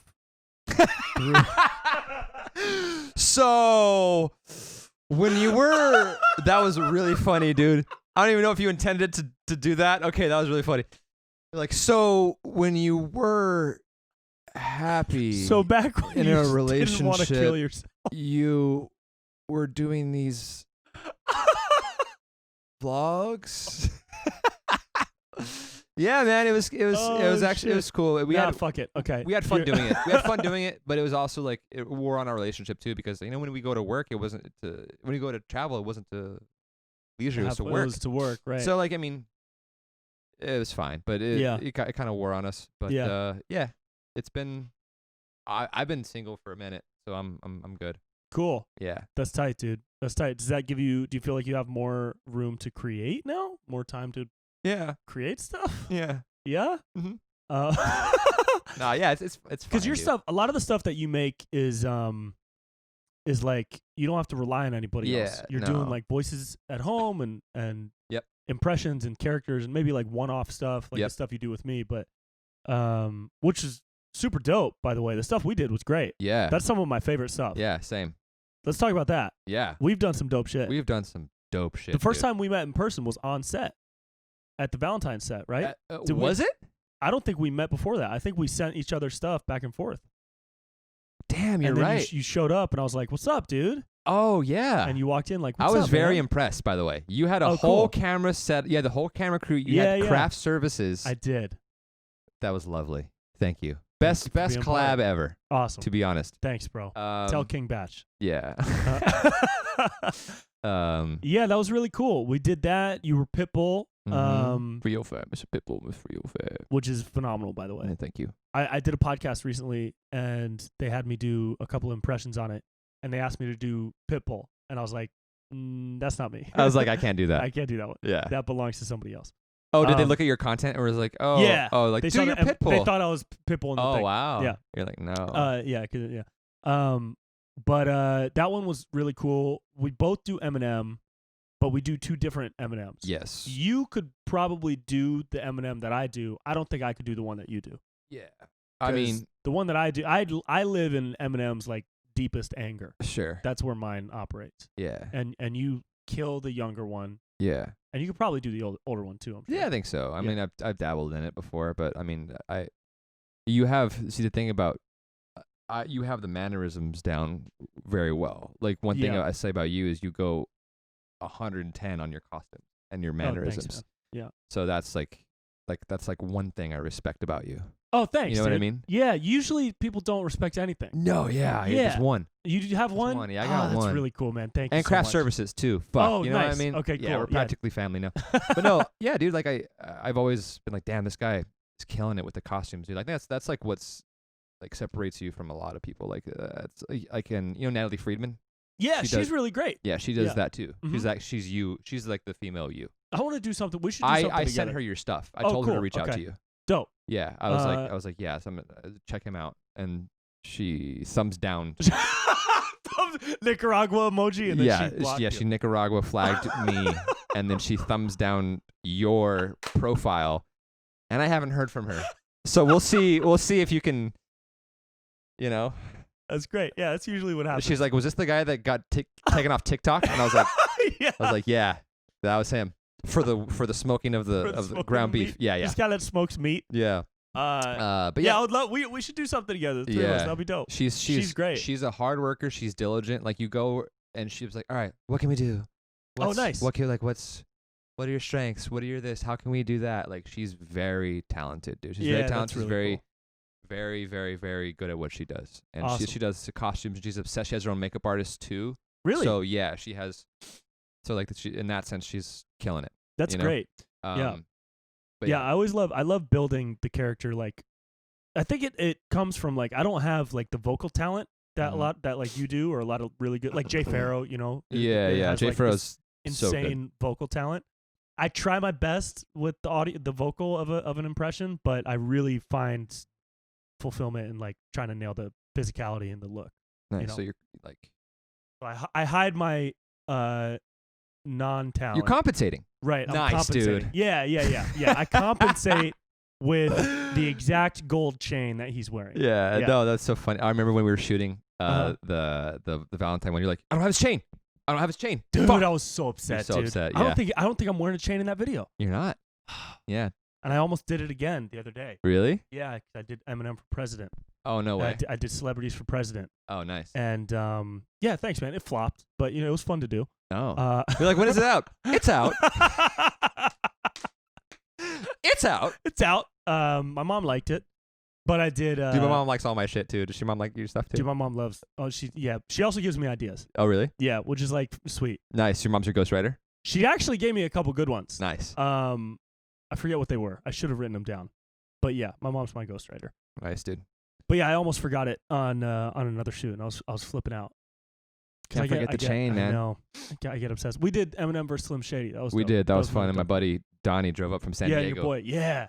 Drove up He from San got a lot of love in the comments. He did. On that one, by the way. Yeah, he played Mackay. I was Yeah. like, dude, if anyone can play Fife, it's that guy. It's that guy. Yeah. For sure. And he And nailed it. he is jacked. Jacked, bro. Like He's so big, dude. jacked. He's so big. Yeah, ridiculously jacked. Yeah. Like he's too much person. Yeah, he's a lot of person. Dude. Yeah. But yeah, dude, he's great. He's a great dude. Great Yeah. dude. But yeah, he drove all the way from San Diego to Just for LA. that. And then he drove right back. He after. drove right back after that. Wild. Yeah. It was funny because like, was it? I can't. No, never mind. Forget I said that. Yeah. But yeah, he drove all the way back from San Diego and then drove from San Diego to LA, then drove all the way back. And he was just like showed up and did his thing. Killed it. Yeah, man. Absolutely killed it. Yeah. Yeah. But yeah, we did that. What else did we do? We did something else, didn't We we? did a couple of the Crystalia talks to Eminem and Yeah, I Logic. love those, man. Those were Yeah. so good, Yeah. dude. I love those. Those were really, really good. Hey. And dude, the music video. You saw the music video. Jamie, pull the music video up. Of Chris in the Eminem video? Yeah. Yeah. The FaceTime, they're like, hey, so Chris. Yeah, I was always curious I'm about not sure that. like what happened first. I mean, our video came out first, no doubt. our video came out a few weeks at least. Yeah, maybe like I would say a week or so after the song came out, dude, or something like that. But Yeah. then the music video came out way later. But then it was And they were FaceTiming each other exactly, in the music video. Exactly. I don't So know. I don't know, man. I don't know. But Yeah, hey, I have you've been shouted out. Have you been shouted out by people for doing impressions of them before? You got posted on Will Smith's page. that was dope. That Grew really me like fucking 200K. cool. Really? Yeah. Or like 100, That's huge. 150K, something like that. It grew a lot. That's really cool. Yeah. Yeah. So that, and it did like 13 million views or something like that on his page. Wow. Which is like, okay, it's Will Smith, but like if you go to his videos and look at his view, I don't have view count on my Instagram, by the way. Why? I don't know. They took it off? Yeah. So mine just says and others. If No. you go to my Instagram, Oh, I would hate that. look at that. And others. Oh no. And the view counts or whatever, I can't see the view counts. So like, see that? Do you like that more? Kinda. Really? Yeah. Because like you don't Huh. see the views. It doesn't. It's weird. I But don't then know. you don't know if it's doing well. Yeah, but then. And then you don't know if you should do it again or stick to Oh the man, I same can see style. mine. I can see mine. Oh, okay. You yeah, just I can can't see see mine. other I can't see other people's. people's. Yeah, Oh, all right. Well, yeah, if I could see my own, that's all I really need. for sure. Good to know if I'm doing well or not. Yeah, But and yeah, you can send like your analytics to brands and stuff like that. You can like all those are still there, but like I can't Yeah. see anybody's. yeah, interesting. Yeah. Dude, when you got posted on the Will Smith page, I like jumped for joy. I was so happy for you. Yeah, it was. That It was was really really cool. cool. Yeah. Yeah, that was really dope. A lot of fun. Yeah, that's I don't know. I haven't gotten. I haven't gotten shouted out by anybody, like but besides Will Smith, I think. Mhm. Like I've talked to Dalia. That's it. Like I'm. Oh, that's right. Yeah, through yeah. DMs, But like I whatever. don't. Yeah. Yeah, alright. Logic commented on. No. Oh wait, he commented on your On my Logic raps fast in Maryland. Yeah, video. yeah. That's sick. Which was really cool, and I appreciated it. I mean, I hate to sound like the desperate guy, but like if he had just posted that on his story, or just like giving it some type of boost, that would have been so cool. Sure. Because a comment is dope. Yeah. And it's like shows respect, and he was like, haha, I'm dying, bro. This is so funny. LOL. Yeah. And that was really cool. But it wasn't good enough. It wasn't enough, Logic.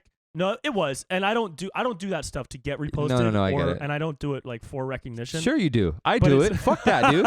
Yo, I mean, it's not. But it's like I know what you're saying, dude. You don't want to be the guy that's like, post me. Right. But that's the goal, is to get posted. You know what I mean? Like, yeah, and the goal isn't to get posted for the clout. It's because like if he had like reposted that or just shared it to a story, it would have made like hundreds of thousands of people laugh. Yeah, that's it. Yeah. That's the goal. Yeah. You just want to reach a wider audience. Yeah, and you want to get that fucking numbers, dude. And you want to get those numbers, all right? Dude. Yeah, dude. Fuck yeah. But it's just I don't know. That's where a lot of my anxiety has been over the past like year and a half. It's just the growth is so slow. Yeah. I don't know what to do. I feel like an inchworm. I'm just like not getting very far. Well, I will say this. I will say, as your social media advisor, yes, take a little more time on TikTok. Yeah. Take a little more time. Start to think about things that you could do on TikTok vertical. We can talk on a little bit on the side about what makes it like you have to trick the algorithm. There's like the AI. Yeah. Will cater a video if it's vertical, like straight up vertical, and if it's brightly lit, if the object is centered. Yeah. The lighting has to be good. Like there's so many different variables that go into a video that, you know what I mean? Yeah. But you can, I feel like you could kill it, dude. I feel like, and the weirdest part about TikTok, dude, is like Brian Redband? Redband? Yeah. So he posted his first TikTok video. He got 2 million views. Whoa. It was just him unboxing a new MacBook. Whoa. Or a new, whoa. Dude, it's so funny. Just him posting his first video, and it gave him like 20,000 or 30,000 followers, but like that's just shit that happens on TikTok. Like you can have a shit video or a good video and it does really shit, and then one video pops off. Yeah. So just post consistently, and then once you do pop off, dude, I don't know. It's pretty good. Yeah. I would say as far as like growth, fast growth, nothing out there right now than TikTok. I hate this conversation. I know. I know. But it's like necessary, but it like sucks. I know. And it's the stupid, because like I have such a love-hate relationship with. No, I feel like you have a hate relationship with TikTok. It's a hate relationship with TikTok. Yeah. With social media, it's love-hate, because it's like, dude, I mean, there's so much more to life, obviously, and we both experience it. We don't live our lives online. Yeah. But in a way, we have to care about all this shit just the same way, a doctor has to care about what type of fucking tiny little scalpel is next to the operating table or whatever, like these tiny little details of your profession. Sure. It's like you have to care about them. Did you just compare yourself to a doctor? Yep. Did, right. Okay. Just want to make sure. Dude, it's like we're all doctors, man. The way a philosopher has to worry about the type of parchment he writes on. Yeah, man. Is the way that we have to worry about the type of pulse. No, but I'm just saying, like, but it's real. Yeah, dude, Instagram is cool, and you can, you know what I mean. But I feel like Instagram is a lot about networking and like collabing and sliding in and like trying to get boosted on pages and things like that. Like on the back end on Instagram is where the growth happens. Mm-hmm. And then, but on TikTok it can just happen. It's weird. Mm-hmm. So but yeah, there's that, and other than that, nothing else. Yeah, I got nothing else. You've been working out a little bit. I see you post that you have like a gym. Yeah. Now, right? I have it. Yeah, but do I work out? Do you work out? Yeah, I've been dabbling in it. You know what I mean? Yeah. Are you coming in? All right. Got a visitor. All right. All right. We're taking doo-doos. All right. All right, dude. It's all right. We're not recording or anything. This won't give me 20 minutes of extra editing to do later, so it's okay.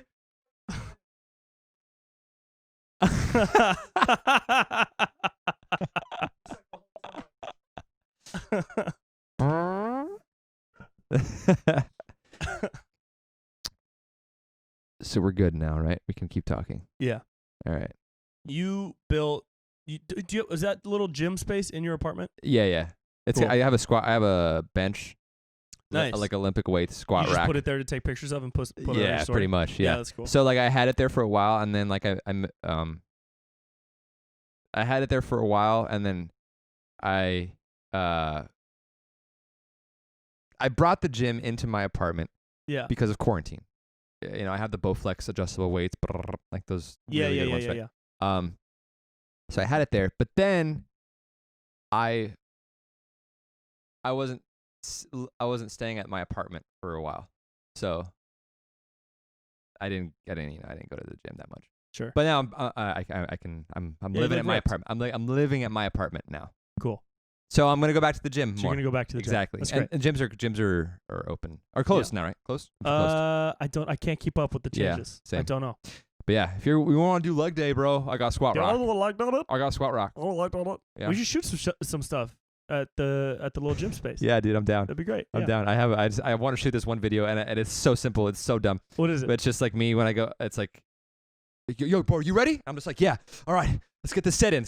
And I lay underneath the bar and I go, hop, hop, hop, hop, hop, hop, hop. And I don't ever lift. And I'm like, all right, good set, bro. Like, I don't ever lift. It's just, Yeah, you got to do that. Yeah. So, hop, hop, hop, hop. Yeah, dude. It's so stupid. But yeah, I don't ever lift. There's so much gym shit, that we can do. I have Gym content is fun. Gym content is great. Yeah. Gym content is good. Yeah, I have the Bowflex fucking dumbbells bands or and whatever. shit? No, I have the Dumbbells? dumbbells. I have the pull-up Yeah. bar, resistance bands, Cool. ball, like a what are Big those? medicine ball Yeah, thing? not Inflatable? Yeah, inflatable ball. Yeah. Then yoga mat, fucking the soft things for your feeties, so your feeties don't get. Oh, that's fun. Yeah. Yeah, dude. And then the bench turns to a squat rack, so it's good. That's great. Yeah. Did you go to college? Yeah. Where'd you go to school? University of Texas. Austin? At El Paso. That's not the That's hook 'em not- no, horns. that's picks up. That's minors. UTEP minors. UTEP UTEP. minors. Yep. Wow. That's That's where cool. that's where the running back from Green Bay is. What's his name? I don't know. He's a guy. Who's your guy? He's a guy. He came from UTEP. Dude, you grew up in Texas. That's such a different upbringing than I had. Yeah. I grew up in like a hippie town in California. Yeah, man. Did you grow up like what was your childhood like? Were you like the funny guy growing up? Yeah, I mean, I was. So like I would always do impressions of my friends and my teachers and shit. Yeah. And then like it became like I became known as like the one who did impressions. My first impression, a real impression that took off was Waterboy. No Was way. that Sandler's Waterboy? Yeah. So like Yeah. I did that, and then everyone was like, "Do Waterboy." As a kid? Yeah. Wow, that's so cool. Mr. Coach Klein. That's what I call high quality H2O. So like it was just your basic, Adam Sandler character. Yeah, whatever. yeah. So everyone loved it. And then so I did that, and then I did teachers, and then my friends would always ask me to do impressions of teachers, and then one time word got around to the teachers that I did impressions of teachers, and then I knew that I had something when my teachers would make me do impressions of other teachers. So teachers would be like, "Hey, Yeah. do this person or Do whatever." Mr. Rogers. Yeah, or do Reynolds or whatever. do this person. Yeah. And then I would do it, and they would laugh. And like I would be walking in the hall, and they would be sitting in the teacher's lounge, like, "Hey, come here, real quick. Do Mr. this person." And I was like, "All right." And then I did it, and they would all laugh. Everybody would just laugh. Oh my god, So that's the so teacher, funny. the teacher, and this was middle school, bro. This wasn't Yeah. high school, so it was Yeah. like there's still like a pretty strong level of authority for teacher student. You know what I mean? Yeah, for sure. Versus like or high school when it's like a little bit more lax. But like, yeah. that's definitely a thing, dude. Definitely That's a thing. cool. Yeah. Did you ever do like talent shows or anything like that? No, I didn't. What about when you got a little bit older? Was there ever a thought of like stand up? Yeah, I did stand up for a little bit. Like I did it like 4 or 5 times. Okay. I did like open mics. Yeah. And then I did the comic strip in El Paso for a bit. Like Yep. so I I did a guest spot for Pablo Francisco. Mm-hmm. You know Pablo Francisco? Yeah. Yeah. I did a guest spot for him, which was a dream come true for me. It was That's actually really really cool. sick. And then I drove him home. I drove him to the hotel or whatever, or to the his hotel, and we started doing voices back and forth. It was No fucking way. amazing. Yeah. Wow. Yeah, because he does Scarface impressions or whatever. Like it's like one of Cool. his old things or whatever. Yeah. And I do Manolo from Scarface, the friend. The friend. Yeah. Yeah. So he was like, hey, what the fuck is going on with this guy, man? He was doing that, and I was like, hey, Tony, man, it's okay, man. So he was like, whoa, like he was like, that was sick, like Yeah. So for him to go, Yeah. who the fuck is this guy? Wow. You know what I mean? Like Yeah. he's not just my driver. Yeah. No, it was really cool to have that. And then so I did stand up for a little bit, and I didn't get super serious with it, but Yeah. I did do it. Yeah. And I just kind of did social media. Just kind of fell into social media. Yeah. And in Texas, because Texas is so different because, I mean, especially just coming from California, it's just different. Like I talked to you a while back about like guns. Like you own a gun. Yes, sir. Yeah. And Yes, sir. like my entire life, I've been like, Deathly scared afraid. of- See, scared of sometimes you're scared of what you don't understand. right. All right, so sometimes they're big, scary guns. Everyone says they're automatic when they're semi-automatic. They don't know the difference. Okay, that's just something that just you gotta know. Okay. But I don't think guns are a reasonable excuse for violence. I think maybe if we all just kind of got together and drank some celery juice, That is. we could find a way. You know. Yeah. Yeah, I would no. kill that person. Yeah, dude. It's I mean, my dad is a police officer. Oh, really? Yeah. Is he still? So I got opinions. You do have opinions. No, I'm just kidding. Is he still? Yeah. What did you talk to him throughout the whole like protests and demonstrations? Yeah, and there over the was past there were couple some months? there were some protests, but it wasn't as intense as it was here. You know what I mean? Yeah. But yeah, there was some stuff going on. He was like, he was telling me, he's like, son, like every one of us doesn't like what happened. Like, Right. No good police officer likes what happened. Right. No human likes what happened. Right. No, you know what I mean? So it's like everyone in the department was like, yeah, this guy should have gotten up. You know what I mean? Mm-hmm. So he said if more people knew that, maybe they wouldn't tell us to quit our jobs. And you know what I mean? Yeah.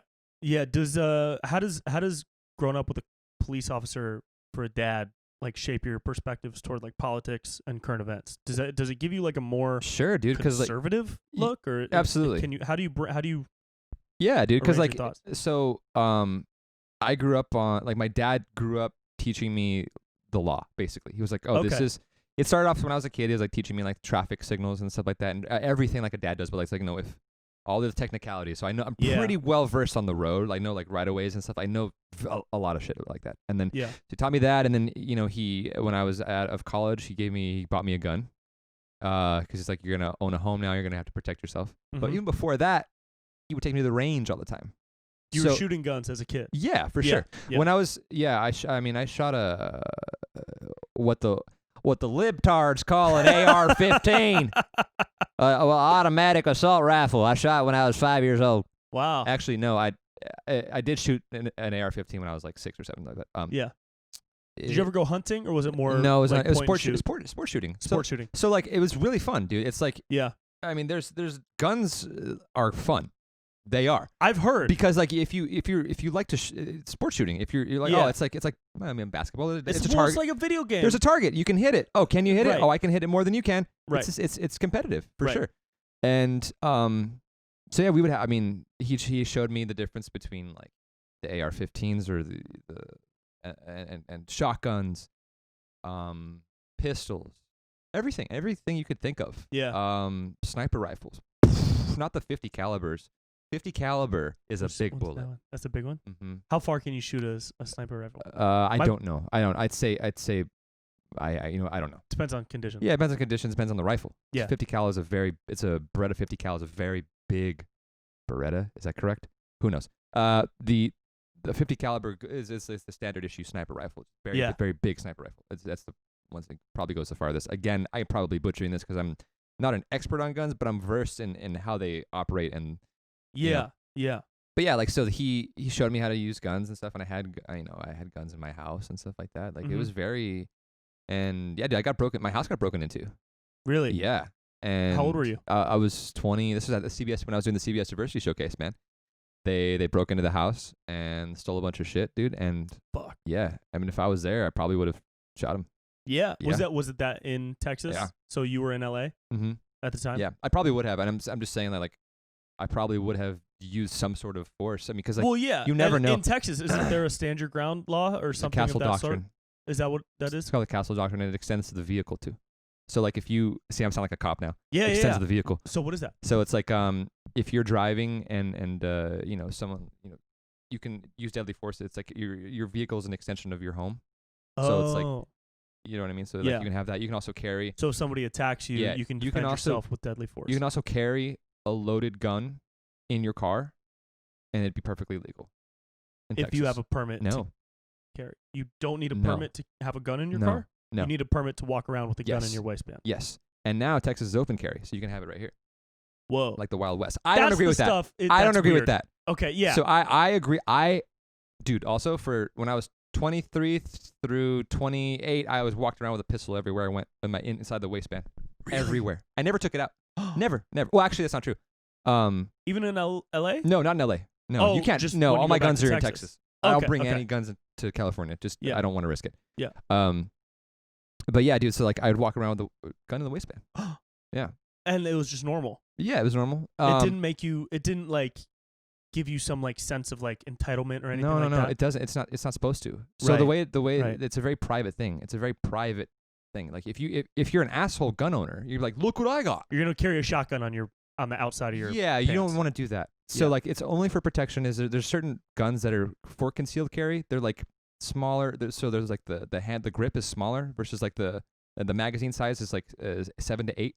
Yeah. Versus 15 or something like that. So it's like very small. But yeah, I would carry a gun and a magazine in my pocket, dude. Wow. Yeah.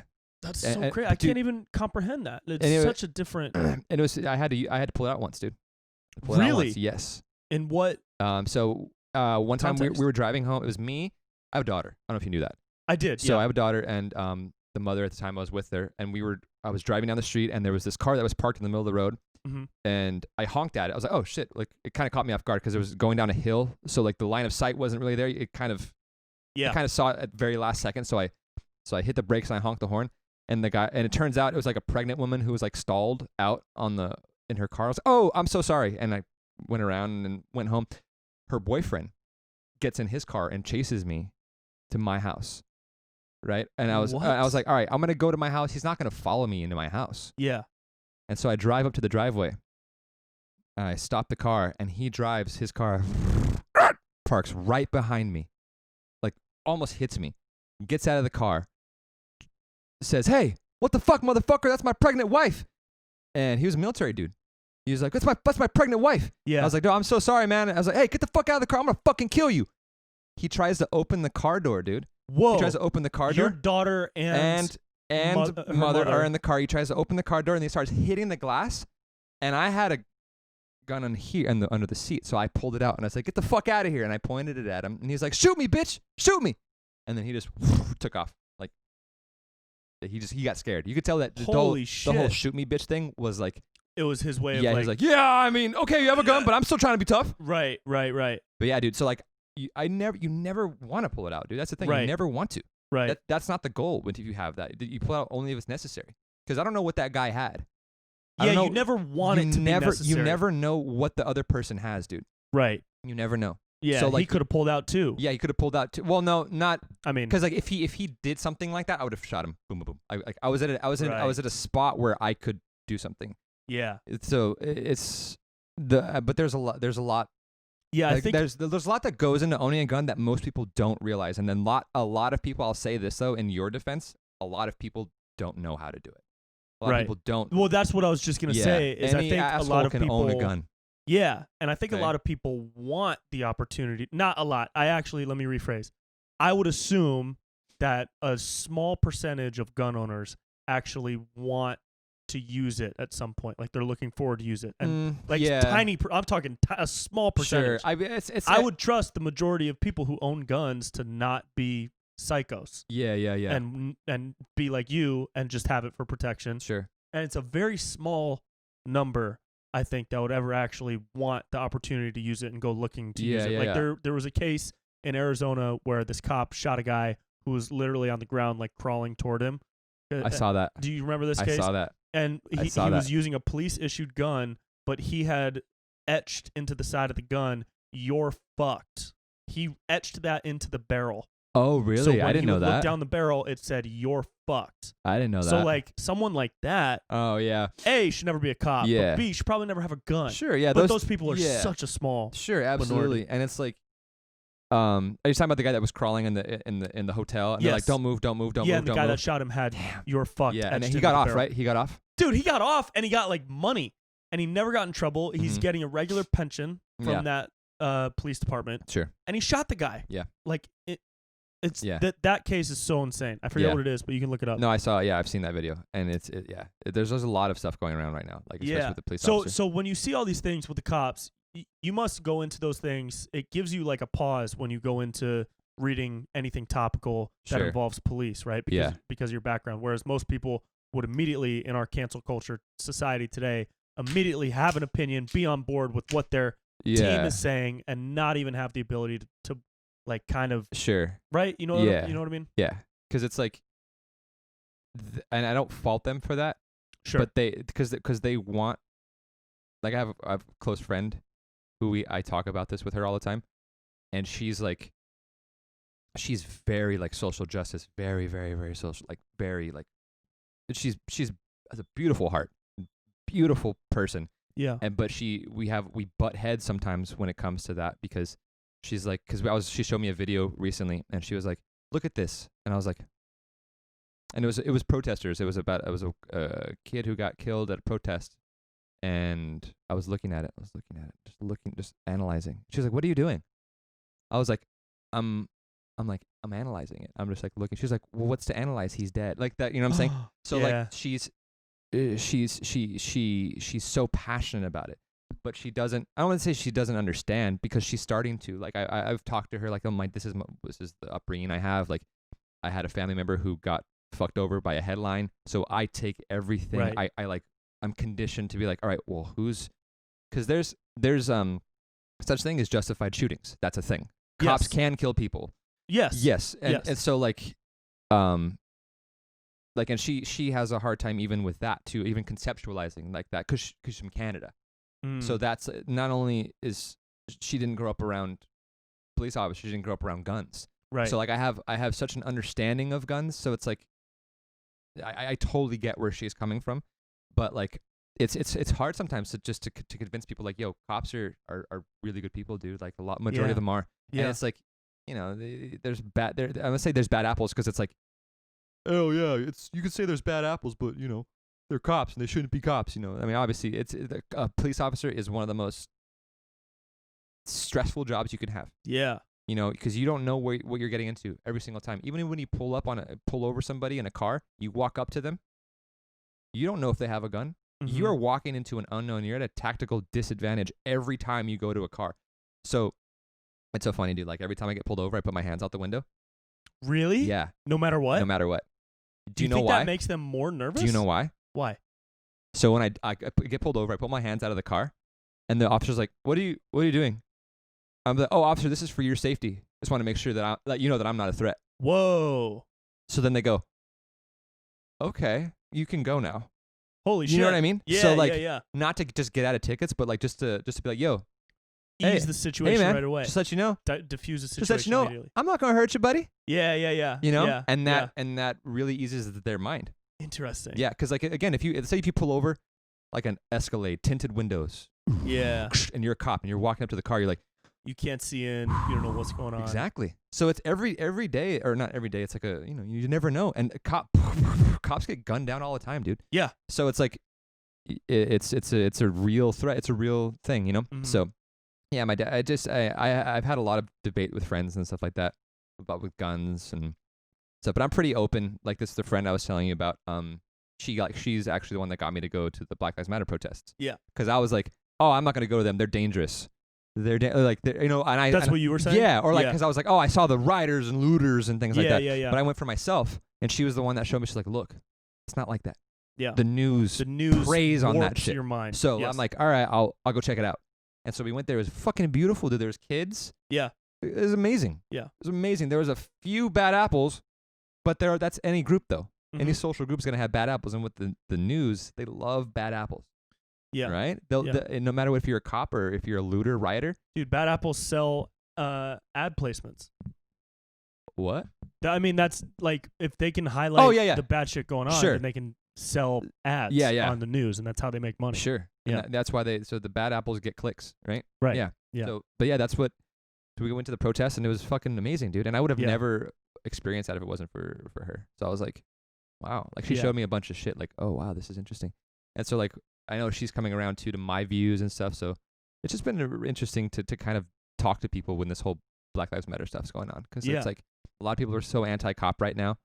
A lot of people are, Yeah. and I think that a lot of that is misplaced too, because the whole thing about defund the police, and I don't know if you've spoken with your dad about like the efforts that are happening right now Sure. to like defund the police, even though that's the worst branding I've ever seen for Yeah. anything ever. Yeah. You can't take all the money away and abolish cops. Yeah. I mean, Um, they already took like 150 million from LAPD. Yeah, but the thing with that is like I was for that Mm-hmm. because that can't happen. Wait, what? kidding, no. Because like that can't happen without the police union recognizing that they have enough money to pay cops salaries and pensions, Sure. and they don't need grenade launchers. Yeah. They literally they got rid of grenade launchers. Oh wow. There was like they got rid Sure. of 3 grenade launchers. Wow. And it's like when you get to the point where you need grenade launchers, you need to call in a different Yeah. set Yeah. of commandos, Sure. guys. Yeah. So I liked that because it's a change. As long as that 150 million goes toward what it's supposed to go toward, Sure, and it's yeah, not dude, going like, into people's pockets on the side. Let's see what new shit we can do. Sure. Because in the long run, if you take 150 million from these mega police departments like LA or New York or Chicago, maybe not Chicago, I don't know. Yeah. But in theory, you put that money into affordable therapy, clean up the housing project, clean up the streets, Yeah. give the homeless people a place to live, hospital beds, new hospitals, new medical Yeah, facilities, and after school programs and things like that. I think definitely should be like some more after school programs, actually like intramural type things. Yeah. Like, you know what I mean? That's Because then it creates a generational change over the next like 2 or 3 generations, and that creates less of a need for police. As long as it doesn't take police out of places.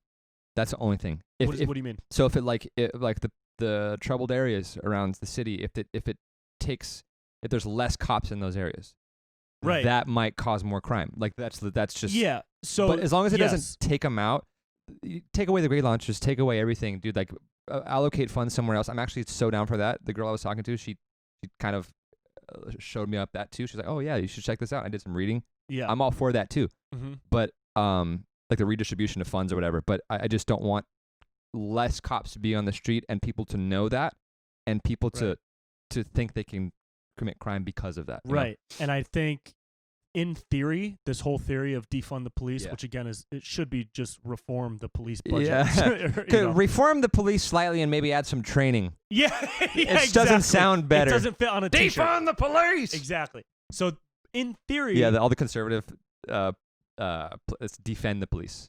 Oh, Yeah. I haven't seen that yet. Yeah, defend That's the very police. smart. Yeah. Dude, these left versus right people, I know, man. they're so good at It's a fighting. left versus right game, man. You see when resist was the trending phrase, resist, we are the resistance. The right was like, what beats resistance? Persistence. Oh my god, And I was like, dude. bro, you guys are so fucked, dude. You both of those sides are so Yeah, fucked. man. Yeah. But anyway, my last point on that was, in theory, over time, there would be less of a need for police if and when those areas have lower crime rates Sure. because of all the reform that happened. But that's a long period Yeah, of it's a time. long You know, time. that's 50 to 100 years maybe. Sure. And it's not right away at all. There's no Yeah. way. So yeah, it's interesting to see, and I just hope it works out. I don't think all cops are bad. I think anybody that says that is just going for like this extremist view to try and get people to look and at that's what what they say. that's what like. Oh, so I went to the Black Lives Matter protests, and I went to like 4 of them, dude. It was Yeah. pretty insane. Yeah. But there's one dude up there that was saying, like, he was rallying everybody. He's like, hey, we got to get better. We got to hold our police accountable. I was like, yes. And he's like, yeah, we got to make sure that we're not gonna let this happen no more. Yeah, okay. Say his name, George Floyd.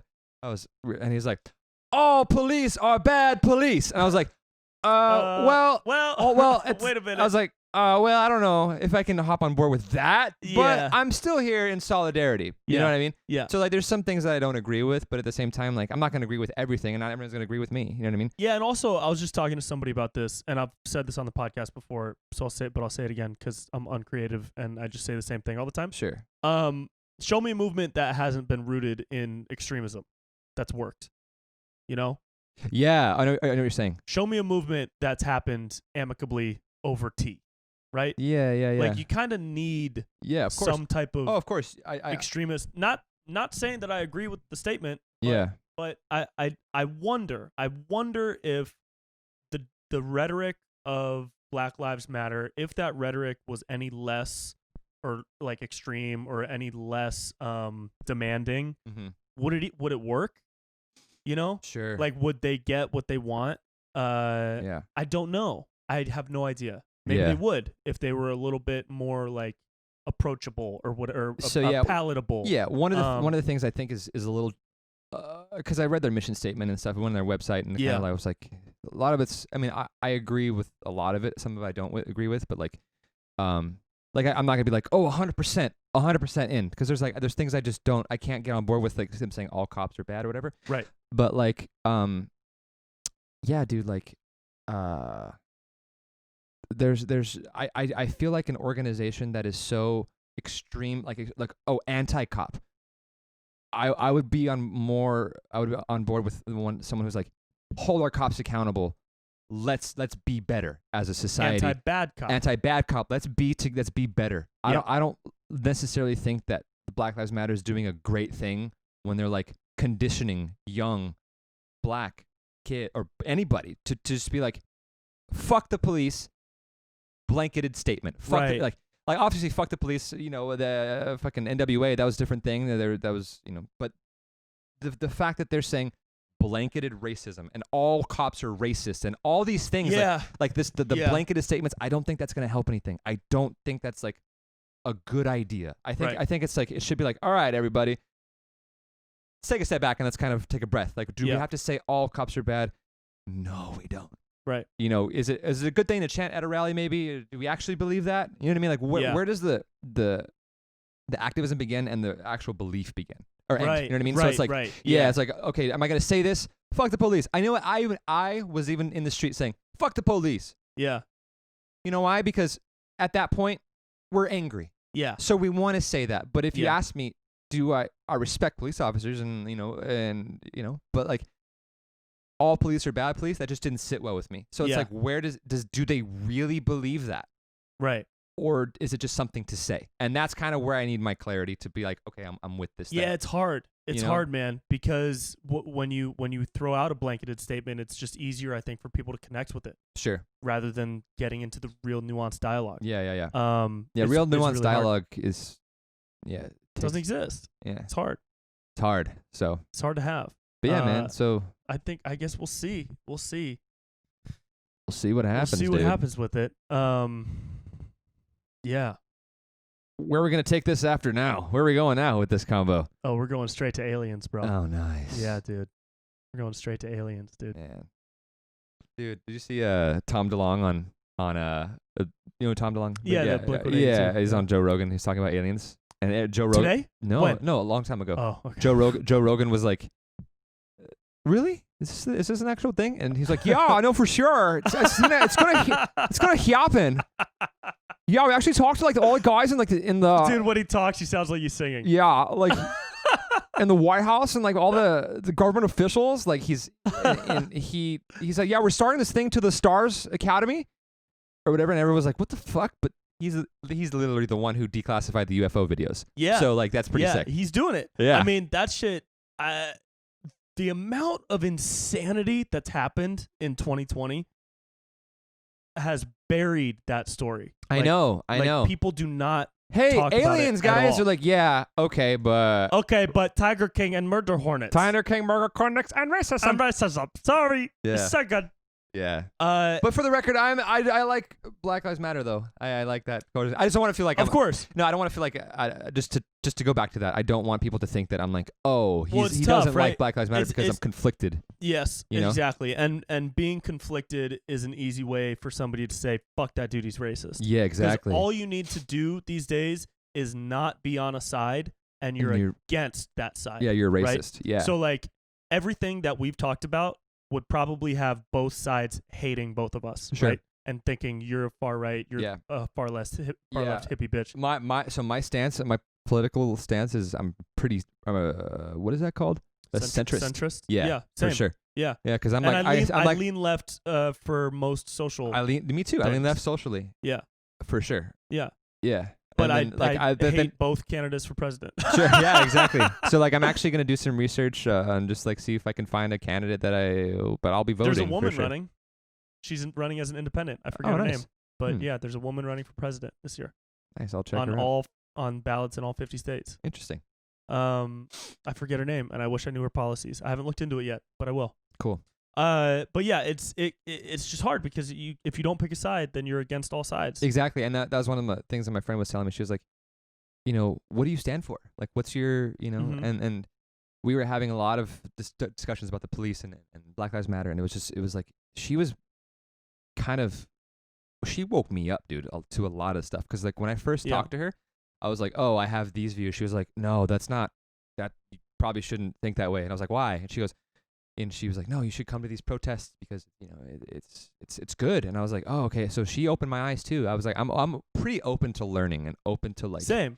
to like to new Yeah, have new I'm opinions or whatever. open to dialogue. Yeah. I had a conversation with a family member and we went really deep. And this particular family member is about as far right as you can go. Sure. And Without a hood. Yes. Mm-hmm. Like doesn't believe systemic racism is a thing. Mm-hmm. Believes systemic racism ended when Jim Crow was abolished. Believes That's not true. Black Lives Matter, just wants handouts and doesn't want to work for That's stuff. not true. Yeah. And things of those lines. Sure. And I'm very opposed He's to an all of those things. all lives matter. Yes, exactly. All lives matter. If I was to say white lives matter, Dude. I'd get in trouble. That shit He's is that guy, right? so absurd. Yeah, Yeah. he is that guy. Or they are that person. If I was to And- have a White History Month, I'd be Dude. crucified. There are people who say that Yeah, and I mean know. it, and it's so like It's they just don't understand. you know what's so funny, dude? I think one of the problems too is the Lives Matter slogan. Yeah, We as a people we're egotistical.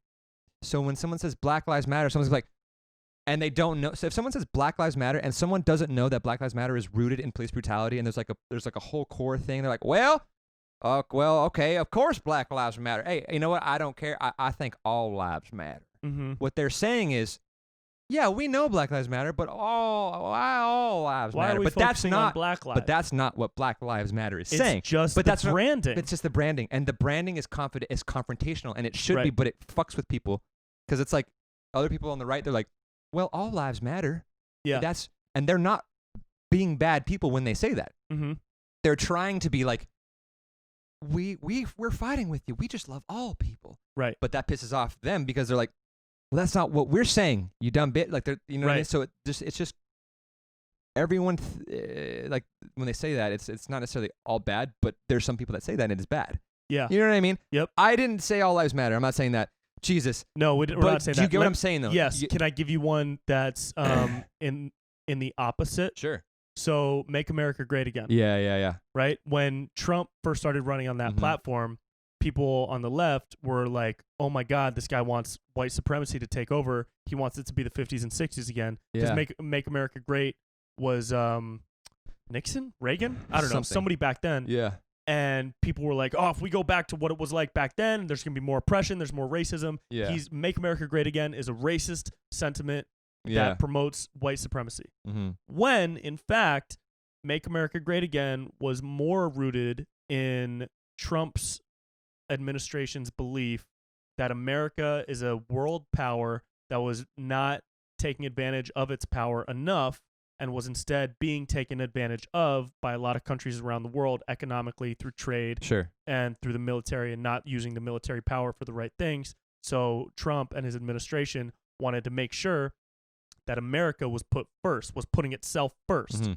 right? Versus like aiding other countries, we had to Versus take aiding care other of countries. ourselves. Yeah. Exactly. So Mhm. that's where "Make America Great Again," the slogan, was used, and it was seen the exact same way, dude. Sure. So that's one. Yeah. It's all it's about all about this. the message that lies Yeah. beneath the brand tag. Sure. Now, so once you understand that, then you can argue, okay, I understand what the real reason of "Make America Great Again" is, but let me tell you why we're good as we are and Sure. we're already great. Like, that's where the argument lies. Not in he's trying to make America like the 50s again and he hates black. Yeah. Like, that's, you know what I mean? Sure. And I guess I fucking have to make it clear that I never voted for Trump and never will. Yeah, I didn't vote for Trump either. But I'm just saying, because I feel like people are gonna watch this and be like, I know, dude. yeah, like the people that look through all my podcasts in the future trying to Yeah. find something to they're fucking like, well, cancel Vincent me. said all lives matter, so you know. Yeah. But no, it's I frustrating. did But say- you know what I mean? It's and you do know And because that's- you just yeah, explained it. and that's also just too, but, not like, that's opposing view. groupthink too. Yes. Like if someone says all lives matter, someone could literally be some ignorant lady being like, well, all lives matter, right? Right. You know, versus Yeah. someone saying all lives matter. Yeah.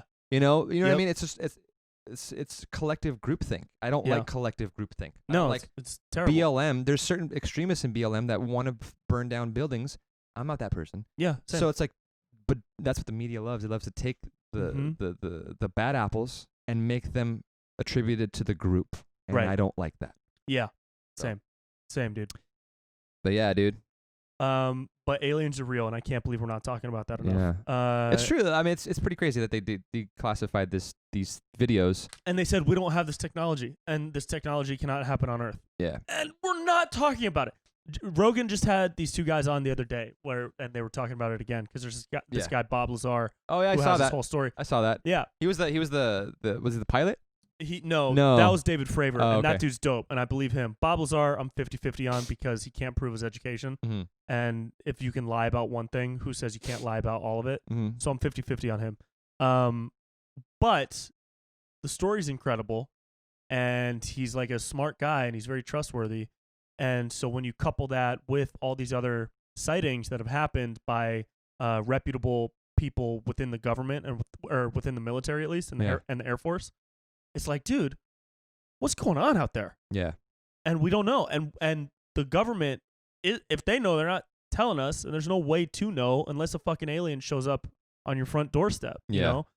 And then there's a theory that it's us from the future, which is really cool. Whoa. Have you heard that? Whoa. Whoa. That's probably your best one, dude. It's so Really? funny. You think so? Yeah. Thanks, man. Legit, man. It's I'll so do funny. it again.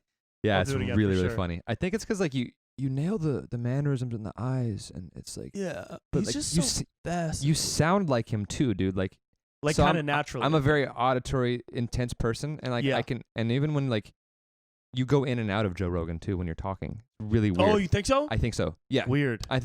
You- Maybe I've been listening to him too much. think Maybe it's becoming a Dalia thing. Well, it's a good thing actually if you're doing All right. because like I don't think the average person could hear it, but I'm Yeah. like, oh wow, it's That's it's fun. the I'm definitely wavelengths. not Yeah. trying to. No, Yeah. I mean I know you're not. Yeah. But have you tried DMT? Yeah, it's really funny.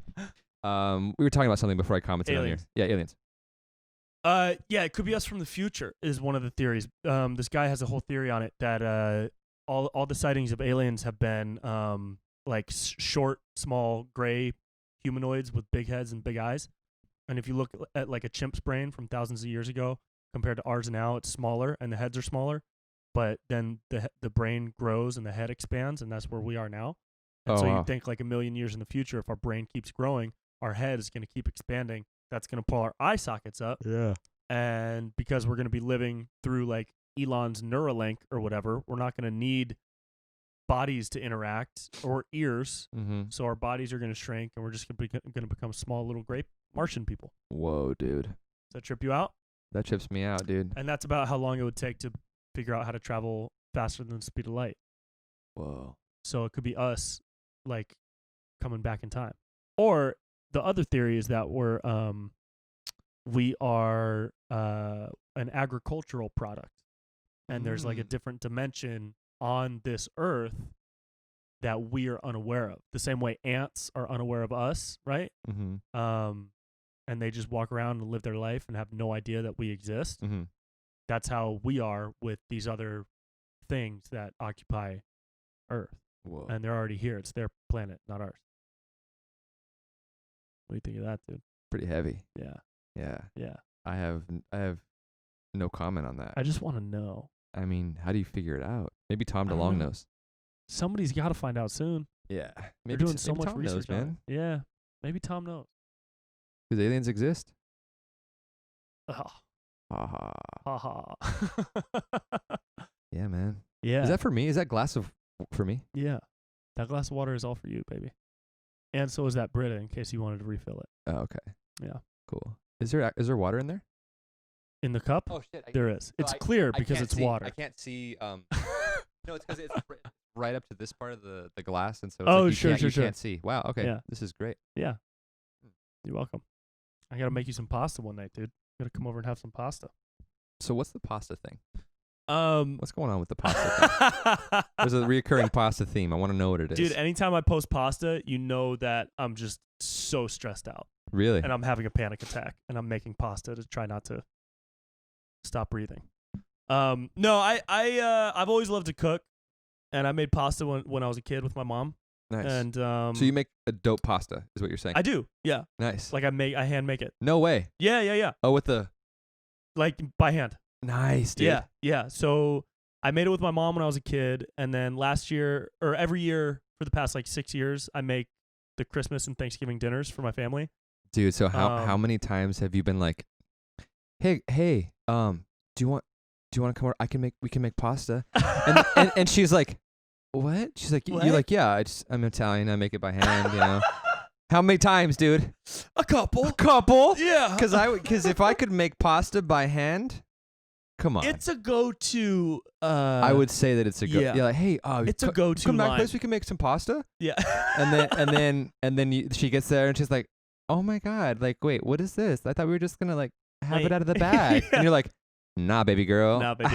This is my by dough. hand. This is by hand. She's like, oh my god, by hand. That's wow. I'm impressed. How many times is that? You sly dog. It's a trait. Yeah, it's fun, dude. So I make holiday dinners for the fam. Nice. But since quarantine started, I've been making pasta like 3 times a week. Really? Yeah, it's like crazy amounts, and it's just eggs and a special kind of flour that you can get at like an Italian market, Sure. and a little olive oil. Takes like 40 minutes. Nice. Cook it up, some sauce. It's delicious. Nice, dude. Very good.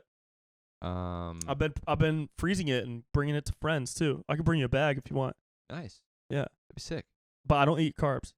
You don't eat carbs. Yeah. But I do eat pasta. Yeah. Yeah. No carbs, but No, pasta. no carbs, but pasta all the time. Sure, man. Yeah. That was funny, yeah, because you're like, you mentioned pasta like a lot. I was like, what's going on? What's with the pasta thing? What's going on, man? Pasta's good. Yeah, it's fun. It's also like seriously like a stress relieving thing, like working out, because they took basketball from me. All the courts are closed in LA. There's Fuck. nowhere for me to fucking shoot around, and that's like where I go to meditate. You know. Sure. Yeah. And so like weirdly enough, I found another peaceful practice in making pasta. Nice, dude. It's fun. Yeah. Yeah. Who Yeah. photoshopped your arms, dude? Oh no, that's real, dog. That's me, baby boy. That's real, dog. That's real, dog. That's real, dog. That's not a vein. That's a fettuccine noodle. Dude, I'm just. Yeah. That's No, I'm just kidding. I know that it wasn't photoshopped because That's real, dog. no, that's real, dog. That's real. It's like Trevor Wallace. Oh, that's real, dude. Oh, dude. No! What the fuck, dude? Come on, dude. Just Alex Jones. No. Oh, Joe. Well, what I'm talking So about. I do. There's like a thing there that you gotta have Yeah. whatever frog on your throat. No, it's kind of like Hillary Clinton got caught lying by the FBI. And we still haven't seen her emails. Yeah. And who knows? Maybe her emails are inside of the child's yeah. brain that she just ate. You know, Because you know that she eats brains of children. We know that. That's been proven. Absolutely. Dude, so my buddy and I want to do this thing. This little show we've always wanted to do, but we kind of like postponed it for quarantine, but it's called Conspiracy Tourists. Ooh. Yeah. And That's so cool. I'd be Alex Jones or whatever, and he'd be Jesse Ventura Uh-huh. going around just like, well, where's the next spot that we Let can me go? be Eddie Bravo. Eddie, oh, dude, that'd be funny, dude. That'd be funny. That'd be so funny. Yeah. Holy shit. Yeah. I'm in. Let's do it. That'd be awesome. Yeah. And what's the concept? You go. Yeah, we just go around and just like to different parts of like different sites that are conspiracy sites, but we can make it up as we go along. Sure. You know what I mean? Yeah. So it's like, you know, these rocks here were placed over here by the aliens that came down in 1945. You know, this. Yeah. And it's like, yeah, and then this donut shop is where they harvest adrenochrome. Yeah, exactly. Yeah. Stuff like that, dude. Yeah. They're just. And it could be literally, and it's just improv. It's all Dude, the improv. conspiracy. Do you follow conspiracy stuff? I mean, sorta. Yeah, I mean, you mean like Tom Hanks' dark web shit? Yeah. Yeah. Yeah. Tom Hanks dark. What's that? Tom Hanks' dark web shit, dog. Tom Hanks dark web shit. Like adrenochrome and shit. Is Tom Hanks caught up in that? I think so, dude. You No. go to his Instagram, and look at his comments. Really? Jamie. Yeah, it's like pedophile. On Tom Hanks? Yeah, I know, dude. America's father? America's dad? Yeah. I mean, dude, I don't know. I don't care. But that's just what I've heard. That's what I've heard. That's wild. And like I'm probably doing a disservice to Mr. Hanks by saying this out loud. Yeah, guys, Tom Hanks is not. Tom Hanks is great. He's not the one to go after. No. But like I mean, I've heard like all these things, you know, the whole Epstein thing is just, you know. Did you watch the Epstein documentary? I have not. I've watched. Gotta watch it. I've It's hard to watch. Really? Yeah. I've watched. I mean, like a few, like 30 minutes of it. You know. It's hard. Yeah. It's just stories of victims. Yeah. And that's a hard thing to watch. Sure. But I recommend it just so people know what's going on out there. Because, like, you know, a couple years ago, if you had said there's an island owned by a pedophile where the Prince of England goes to have sex with underage girls, they would have laughed you out of the room. Yeah. And now we know that that's like a fact. Yeah. Right? Mm-hmm. So it just makes you wonder, like, what else is going on, dude? Yeah. And I don't. Who's pulling the strings? Who's pulling the strings, bro? Who's pulling those strings, bro? Yeah, I think it's pretty insane that the flight log, the flight manifest, who was on it. I know. Yeah. Donald Trump was on it. Yep. Yeah. Clinton Bill was Clinton on it was 26 times. Yeah, it wasn't like there were a lot of people on it, but he also did things like business things. Business too. things, Yeah. like Chris Tucker and a couple other people Yeah. flew on that plane to Africa Mm-hmm. for like an AIDS event or a charity event or something. Yeah. And it was like a documented trip, and they had Yeah, cameras like yeah. in the plane, and Sure. you know. But then there were other like crazy stories of him just like having sex with a young girl in front of everybody on the plane. Yeah. In the this is in the documentary. Yeah, like it's called the Lolita Express, dude. Like Yeah, and Lolita. What's the story behind Lolita? Lolita's It's like a book. Lolita. I don't know. Or a name I of- just know that Lolita is like a slang term for A young a young woman, a young woman, underage. Yeah. underage girl. Mhm. Yeah. It's Lolita so Express. disgusting, Come on, dude. Yeah. Like, don't call it that. If you're gonna. Yeah. Hey, man. Hey, Hey. you gonna be a pedophile? Be better. You know. Oh no. Be better Be at it. better at filing. Yeah, be better at filing. You gonna be a receptionist, huh? Because you could be doing a lot of filing, huh? A lot of filing. When he does that, Italian fucking thing. Callan does that too. He does Yeah. that. Don't do that. No, don't. You're sitting in a disrespectful way. Don't do it. Yeah. Don't do that. Fucking That's love funny, that, dude. man. That's really Bro, funny. what the fuck, bro? Like, fucking British breathing. shot, bro. Like, Come on, bro. it's like I think there's something. I just want him to cry every time. Oh It's man. funny. That's really Don't. funny, dude. Don't. Don't. Fuck. Don't. What's the battery life on these phones, dude? How we doing? Yeah, we're pretty good. We just hit 2 hours. Really? Yeah, we're around 2 hours. Holy fuck, man. Yeah, we can wrap it if you want. I mean, You know? maybe save some more for part 2, dude. Yeah. Yeah, you got to come back on at the end of this season of AGT. Yeah, dude. So we could talk about everything. Yeah. I'd be like, dude, crash and burned, man. Crashed and burned, dude. That was bad. Yeah. But Simon said I had star quality. True, though. He said that. He did. That was You cool. have star quality. That was really I was cool. like, it was really great. And dude, they cut this part, but Heidi was like, no, Heidi, Sofia Vergara. She was like, Vincent, where are you from? And I was like, I'm from. She's like, I'm half Hispanic, and she goes, that's why you're so cute. Like she said that, and the crowd was like, oh, it's like I think you might have a new girlfriend or something. Like, Right. and then what's his name? Howie was like, I think she likes you. It was very like. He's very like, ha! Ha! Yeah, You know? he popped into the West Side Comedy Club in Santa Monica maybe in February Oh, no way. to do a set. Yeah, and he's a germaphobe, right? So he doesn't touch anything. Mm-hmm. And I was walking off stage after, and he like went like this to me as I walked by, and he was like, "Hey, great set, man." Yeah? But he was like trying to like literally. This was before social distancing was a thing. Yeah. He was already social distancing. Oh, wow. So that guy's been living in 2030. Wow, He knows dude. what's up. There's gonna be a lot of germaphobes after all this is over. There is, huh? Yeah. Mm. I mean, kids growing up having to wear a mask. It's kind of fucked up. Yeah. Yeah, and that's gonna be like a habit that they have forever, probably. When do you think this is going to go away, dude? It's not real, dude. Yeah. COVID's a hoax, dude. Yeah. It's a hoax. Give me back A my hoax, country. dude. I haven't seen anybody die. I'm just joking. I'll Please have don't a fire son me. on it. Hey, whatever I just got hired for that you're looking through my stuff, please don't fire me. Yeah. Please. Same. And all lives matter to people, not me. I didn't say that. I didn't say that. This character said that. So you got to learn to differentiate the character and the person. And intent. Intent matters. Okay? That's something. You want Intent something? matters. You want something that matters? Intent. Intention Write matters. that down. No, dude, but that's one of my favorite characters to do. It's like this, like, That's this guy right here. It's good. That's a guy. I don't That's know. a I mean, classic, it's just your guy. Porch in Arkansas Sure. type guy. Yeah. Sure. I don't know when it's going to be over. I don't know if it'll be over. I think we're going to live with it forever. And I think when the vaccine comes, people that are more likely to get it should get the vaccine. Right now, I mean, I'm just sick of being inside all the time, and I want to perform, and I want to travel, and I want to like leave the country, and Yep. those are all really selfish things. I totally get that, Sure. but I think the whole handling of it is insanely bad. Yeah. It's been so unbelievably bad from Mhm. top to bottom. It's like going in and out of lockdown, and not even the way that they said we were going to go in and out of lockdown. Like Yeah. when they said back in like April, hey guys, just to let you know, this summer we might go like 2 weeks on, 2 weeks off, but it'll just be people that are over like a certain age or have Yeah. pre-existing medical conditions that are more susceptible. Those are the people that are going to be super quarantined. Sure. But now it's like, nope, we're closing everything again because you guys fucked up because you didn't wear a mask. Yeah, but you It's like, opened bro, everything. You opened everything, Yeah. dude. What the fuck? Yeah. It's not like we're going out and partying. Yeah. Do you see any music festivals happening? No, we're Yeah. following all the fucking rules. Yeah. Your rules.